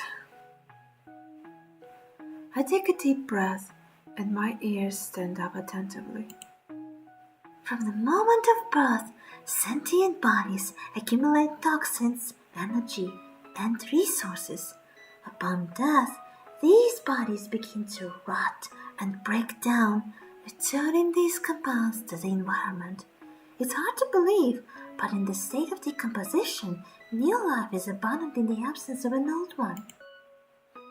I immediately deflate. What? My silence must have been deafening because Dove snaps her head back up at my reaction. In spite of my ability to truly be expressive with my catted features, I must have created quite the emotional response because Dove turns completely flustered. A deep scarlet burns her cheeks, its heat crawling up to her forehead. She awkwardly looks down and starts fidgeting with her fingers. Wait! Her brows quickly pinch together. I start to think that she might actually be embarrassed. My jaw drops slightly in disbelief. I watch her swallow a lump in her throat. I realize that was probably difficult to understand. I forget to breathe when Dove looks at me once again, with fingers tightly intertwined and round eyes. You're really listening. Dove looks at me in complete astonishment, and I am at a complete loss in how to react. Dove runs a hand through her messy hair and recollects herself. She returns to the book in front of her, starting from the beginning again. There is a certain type of energy that is created in the process of decay. That energy is magic itself, existing in the plane between life and death. This plane is also known as the ether. No living being can ever see it. It's an inevitable occurrence. Death is guaranteed in the circle of life. It's cruel, but necessary. Because when death blooms, new life persists. Dove tilts her head and flips through the pages of the book. Of course, I'm only summarizing the complexities. It's not as simple in practice because magic is not something that can be contained by any laws we've observed in nature. At least the ones we know. In fact, magic is not different than the species you're probably familiar with. Mushrooms. I cocked my head in confusion and looked at Dove, expecting her to elaborate on her explanation. She leans over the witch Bible, balancing on one arm and holding up her pointer finger. Let me explain. Mushrooms are the only thing in nature that do not follow a logical system. Normally, creatures with bright colors always serve as a warning sign to stay away. Through evolution, both flora and fauna have developed characteristics that allow them to survive long enough to pass down that trait. But with mushrooms, none of that applies. Bright or dull, big or clustered, you can't tell if a mushroom will kill you based on looks alone. You can't tell if a mushroom will kill you based on looks alone. The only way to find out is to eat it. Maybe, but it's not a very guaranteed way to do that, my girl. I gulp. Dove makes mushrooms sound like old gods. But back to the topic at hand. Dove flips to a new page, and I pause at the sight of scratchy doodles that make the words on the page illegible. So, give me a moment. I will put my phone to charge because I need it to be charged. Give me a moment.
Also, guys, give me a moment. I'll be right back.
Okay, I'm back, but I think that we can play a couple of more minutes before we finish this stream because again I have some plans and I honestly didn't really plan to play that long. Maybe we can check for endings, and this game has multiple endings for next stream. But let's continue a bit. Dog flips to a new page, and I pause at the sight of scratchy doodles that make the words on the page illegible. Definitely Dove's handiwork. Magic can be unpredictable and unstable. By this logic, areas with little death hold little magic. Likewise, places with an abundance of death hold an abundance of magic. Places like cemeteries. I nod in understanding as Dove continues. It's the reason ghosts love to linger around here there so much. Dove crosses her legs and rests her head in her palm. She hasn't been turning the page of the book, yet she explains everything in perfect detail. Just how many times has she read this book? I've been told that witches become empowered by corpses buried deep beneath their feet, and with that power comes tragic silence. Dove's expression becomes solemn. Wait a minute.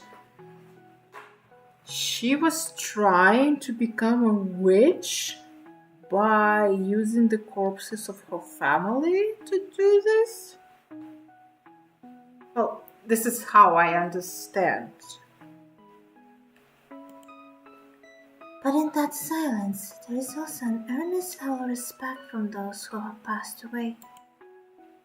She pauses for a moment, then starts turning the pages again. When she finds the page she wants, the corners of her lips perk up. Or a satisfactory feast.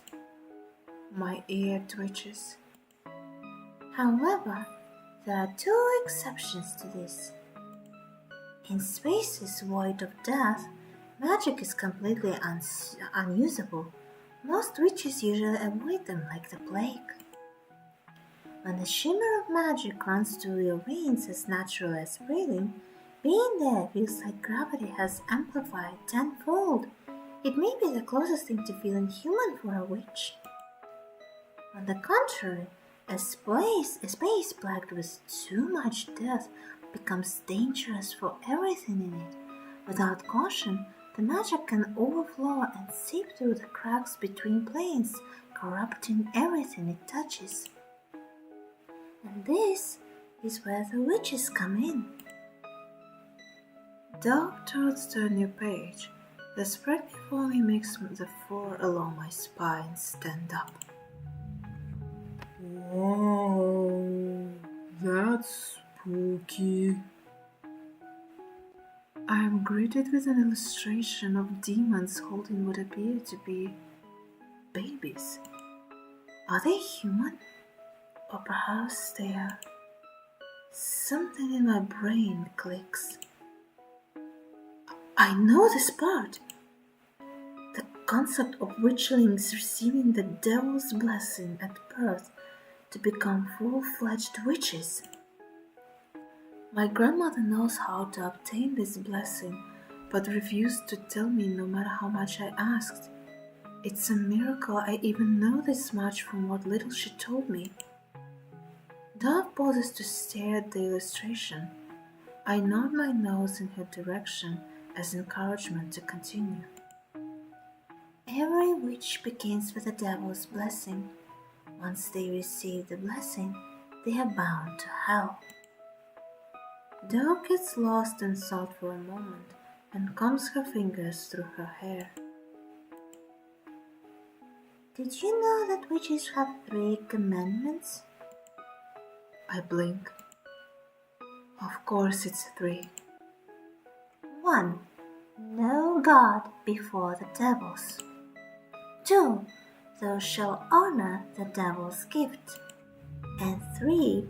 Magic shall never be used without the devil's permission. Dove frowns as she states the last commandment. She didn't mention how witches receive the blessing.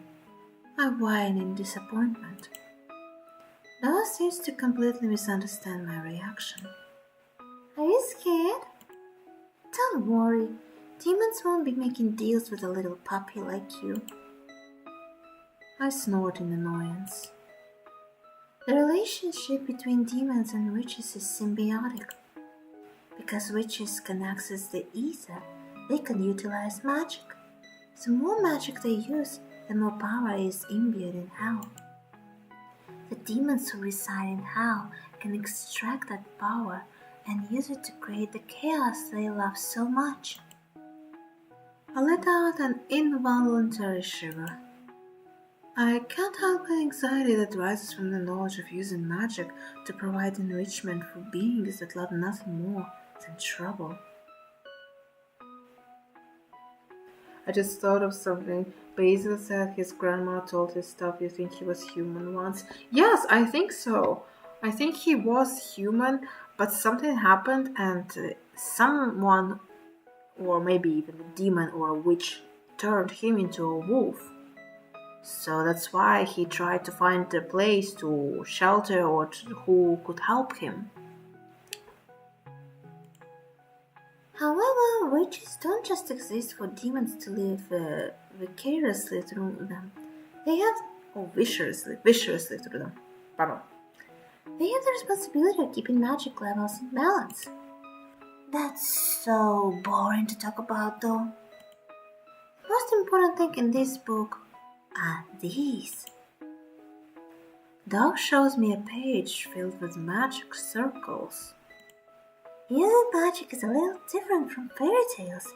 You can't just conjure something from nothing with a swish of your hand. Not without a couple of steps at least. Magic it's far more similar to...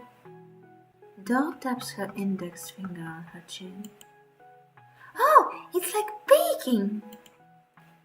I feel my brows pinch in confusion. Magic is like... baking cakes? Well, you see, baking requires perfect measurements. Dove flips through the witch Bible until she lands on her desired page. She then lifts the book and presents it to me. Strange symbols greet my eyes.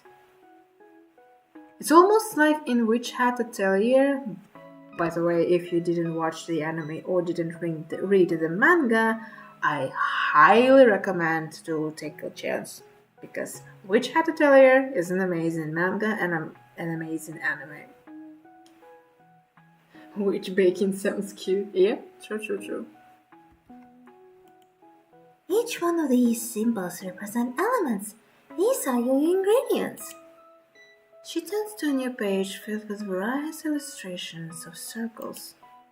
In order to use magic, you need to gather the right elements and place them within a circle that looks just like this one. Every space within the circle is like a number. This is why my magic is like baking. The ingredients and measurements must be exact. A single miscalculation could be the difference between enhancing a rose and killing it. But one more thing. For every spell in this book, there is a secret ingredient.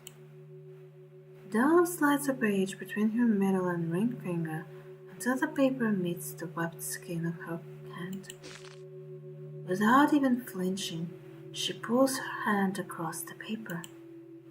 I immediately cringe away, like I could feel the stinging sensation of paper slicing into her sensitive skin firsthand. Dove holds her hand up and pinches the flesh around the paper cut, pushing out beads of scarlet.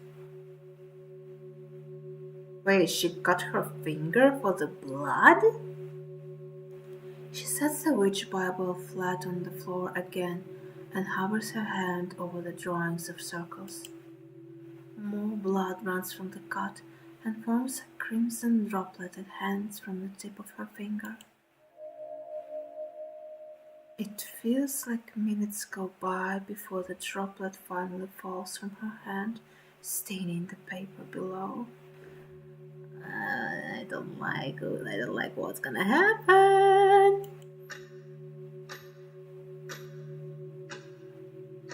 The sound of blood dripping onto the page echoes in my ears like a ticking clock. I focus on the way the blood splatters on impact right in the middle of the circle and runs down the curve of the paper until it fully soaks into the parchment. If you made your spell correctly, all you need is a little witch blood to make it transform before your very eyes into art. Dove curls her hand into a fist.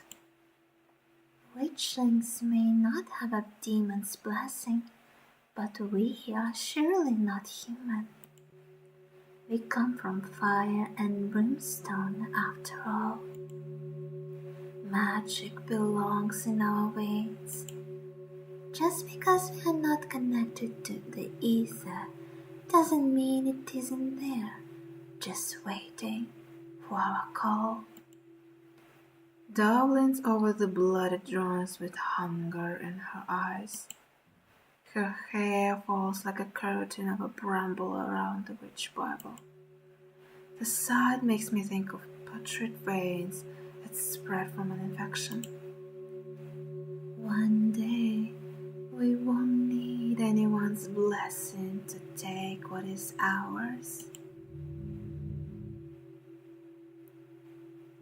I tense up. She notices my stiffness and gives me a small smile. Are you intimidated by magic now? Don't worry. There's no need to go through something as advanced as creating your own spells. That's what the Witch Bible is for. It contains all the spells you could ever need. Dove trails off.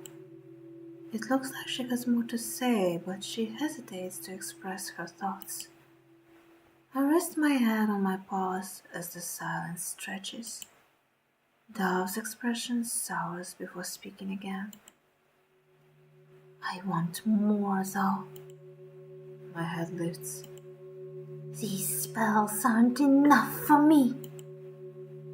She narrows her eyes at the Witch Bible and smooths the parchment with her hand before crumpling it into her fist. I blink in surprise.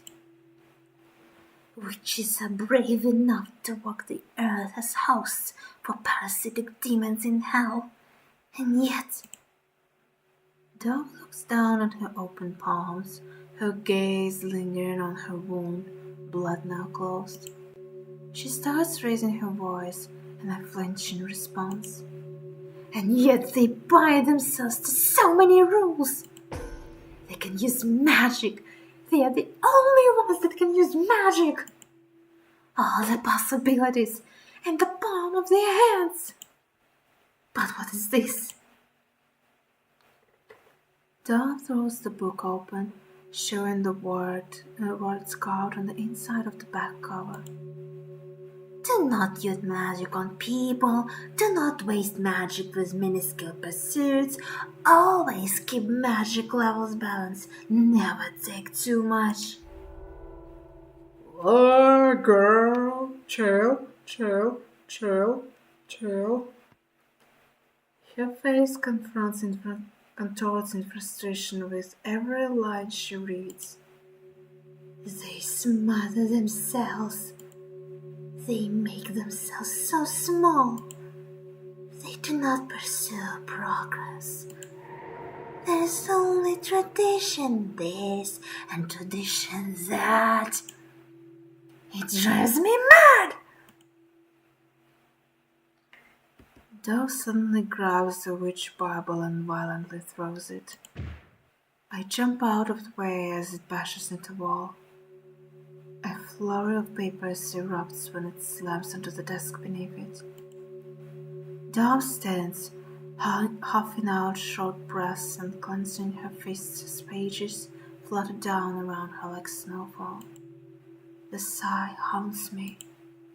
It's like seeing a glimpse of a dove free from the walls that contains her. Everything you want to know about magic is written in the Bible. But I want more. As I watch the papers flutter to the ground, I notice something written on all of them. Alchemical compositions sketched with impatience scroll litter every page I see. The symbols and circles look nothing like what I had seen in the Witch Bible. Dove mutters something to herself. I'm not afraid like they are. The temperature around me drops. I almost expect my breath to cloud my face when I exhale. Just what is Dove trying to create? Dove drifts back to the desk, but she doesn't sit back down. She just stands there instead, completely lost in thought. I look around the room, feeling awkward in the silence. Eager to not sit in it for a second longer, I stand and get ready to wander off. I turn back and give Dove one last glance before trotting away. I wander around the library, observing the piles of dusty books on the floor and the worn spines that crowd the shelves. Seems our little witch here wants to do more than what she allowed to do. True, which is why laws exist. One book in particular captures my attention. I take nimble steps closer to inspect a strange object hugging a book on the bottom shelf. It resembles a spider with long and bony appendages that stretch around the cover. Something about it fills me with unease. I start to back away when out of nowhere I'm thrown onto the floor and air is knocked out of my lungs. I let out a yelp, quickly realizing that was a mistake. Something wraps tightly around me, constricting my movement and making it difficult to breathe. The more I struggle, the tighter the grip becomes. My eyes begin to sting as I catch a glance of the strange book I saw earlier. The cover is now bare. The spider-like object that had wrapped around its spine is now crushing me with its limbs. Uh-oh. Fuck.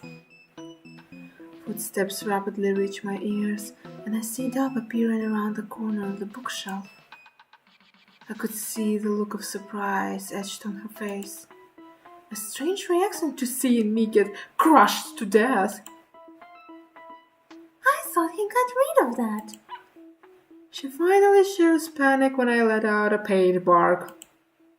Dove rushes over and drops to her knees.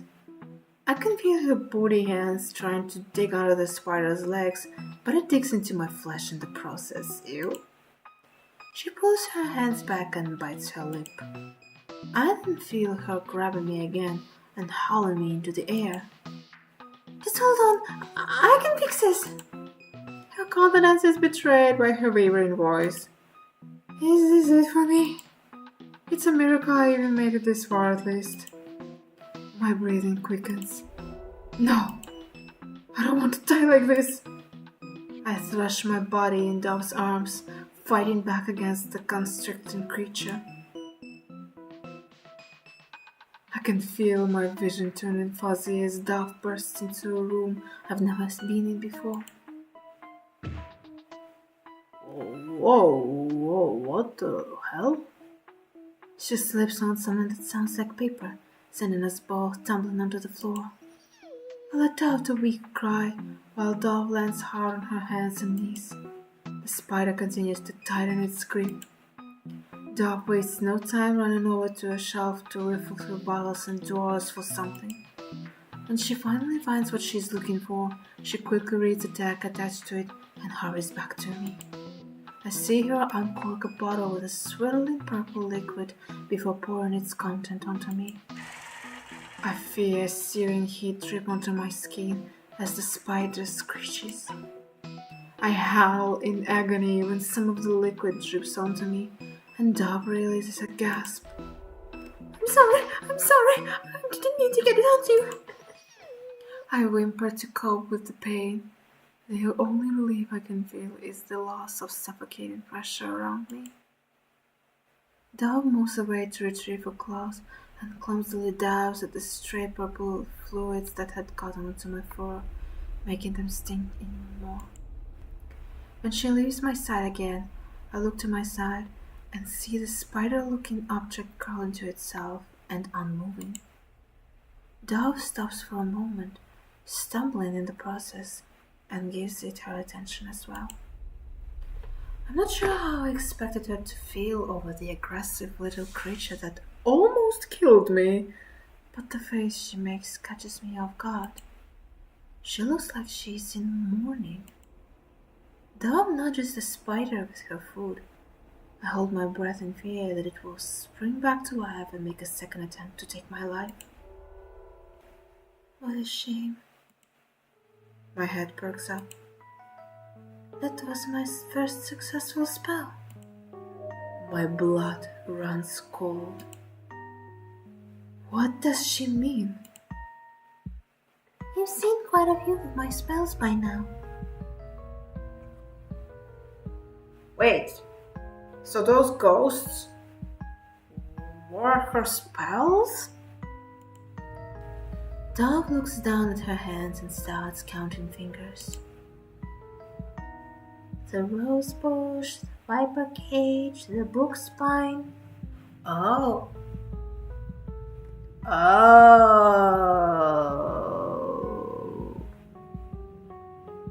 So it was her doing. Well, fuck. The sound of something tapping against glass makes me snap my head around. Up on the shelf, I spot what seems to be the source of the noise. Crimson-cloaked moths thrash around in a jar. Dove also looks up at them. Those are mine as well. Cute, aren't they?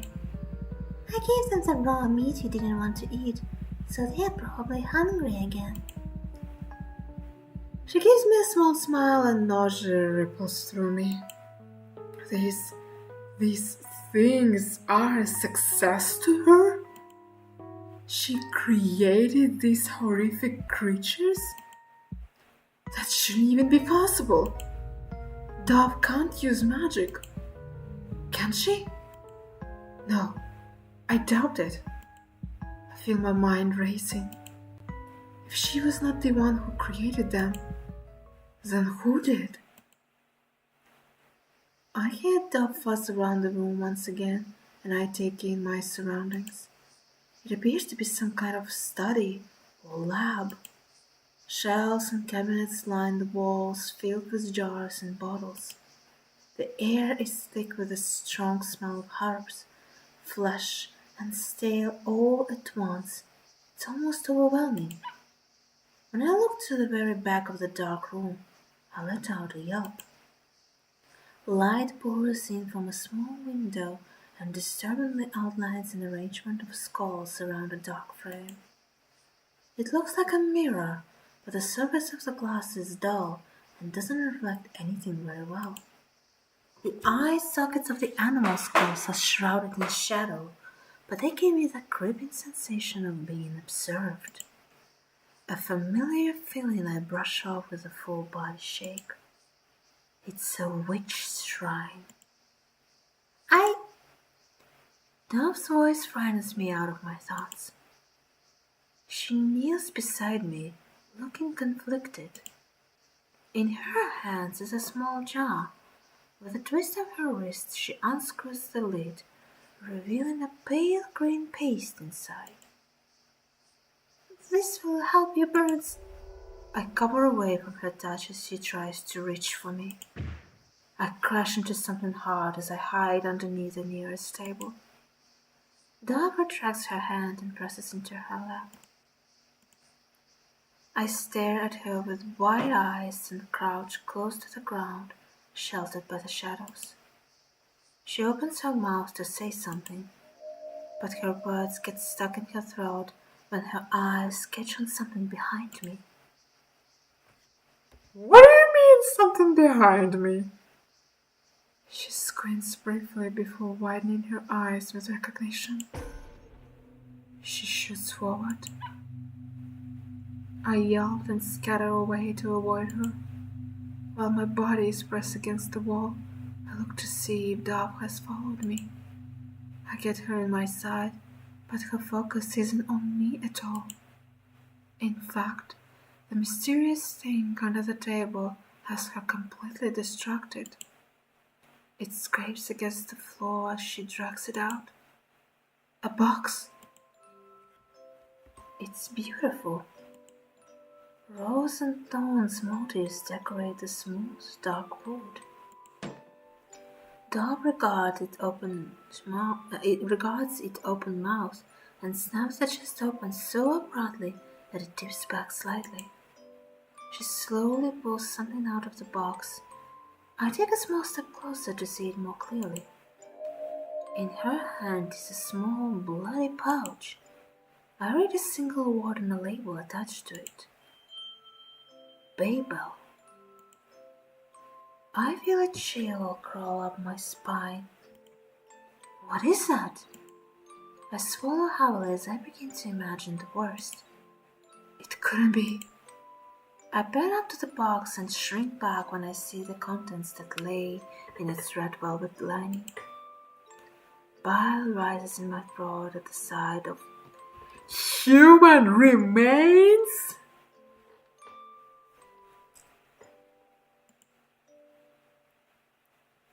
My eyes dart between the objects in the box. A clutch of dark hair tied together with a ribbon, a small bone, and another bloody pouch, all with paper tags attached to them. Wait a second.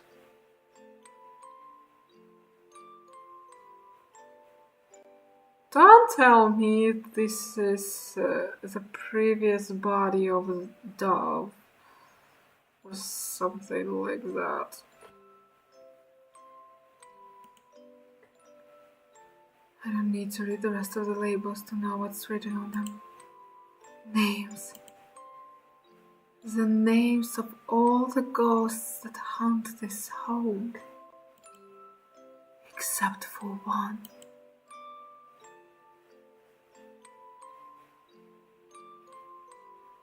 Dove still holds Babel's pouch in her hand. A blank expression paints her face, but with closer inspection, I can see a faint tremble in her hands. She quickly tosses the pouch back into the chest and slams it to a close.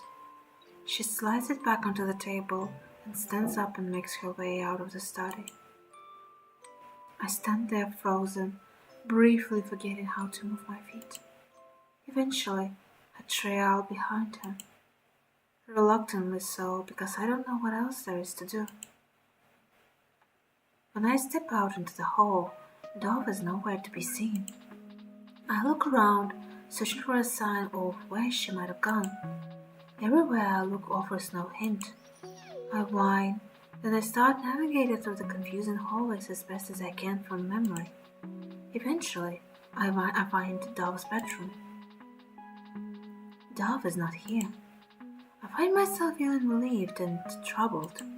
I walk over to the spot I slept the night before, drop down, and listen to the noises of the house until I fall asleep. It's dark when I wake up again. I look around. I don't see nor hear a sign of Dove. A knot in my stomach forces me to get up. Being unaware of Dove's whereabouts fills me with anxiety. Being near her makes me feel like the horrors are with me instead of against me. I return to the labyrinth of hallways and walk around, keeping all my senses alert. I start to reconsider my decision to walk around the mansion at night again, especially alone. Evening seems to be the time when she likes to walk around. As if I had spoken her into existence, And when drag comes from behind me, I freeze in my tracks. There is a familiar tapping sound nearby. I see the hidden door leading to the roof next to me. I don't bother looking behind me and head straight for the door. Oh, it's the same from before.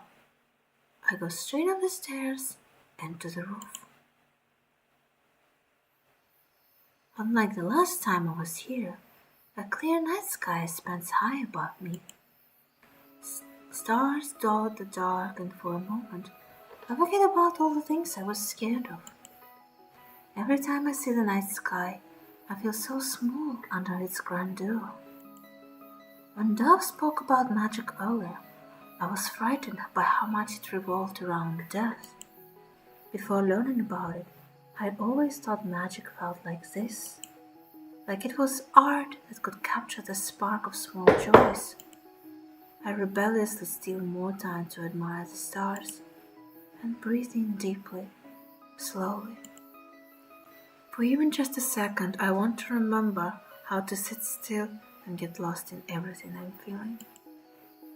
I want to gulp down the humid summer air, feel the gentle night breeze brush against my fur, smell the sap on the trees, listen to the crickets ringing in my ears, and memorize the placement of every star I can see.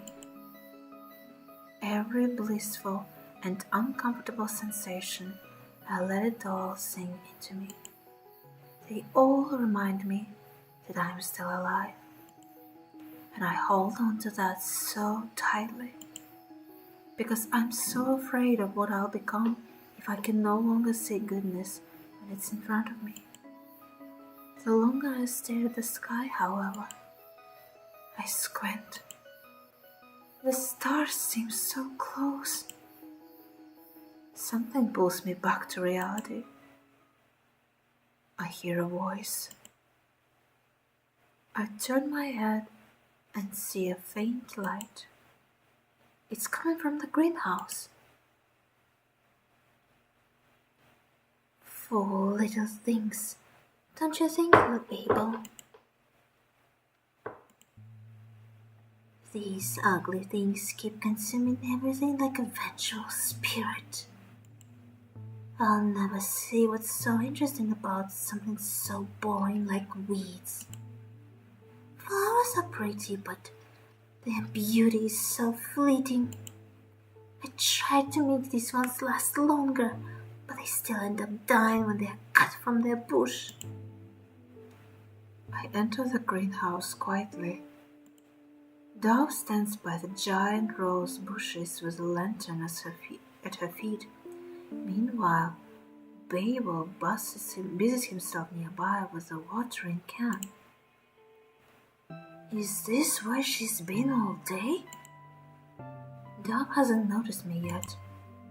She takes a peek at Babel and makes a downcast face before looking back at her roses. Babel, do you remember when you let me plant seeds to grow tomatoes?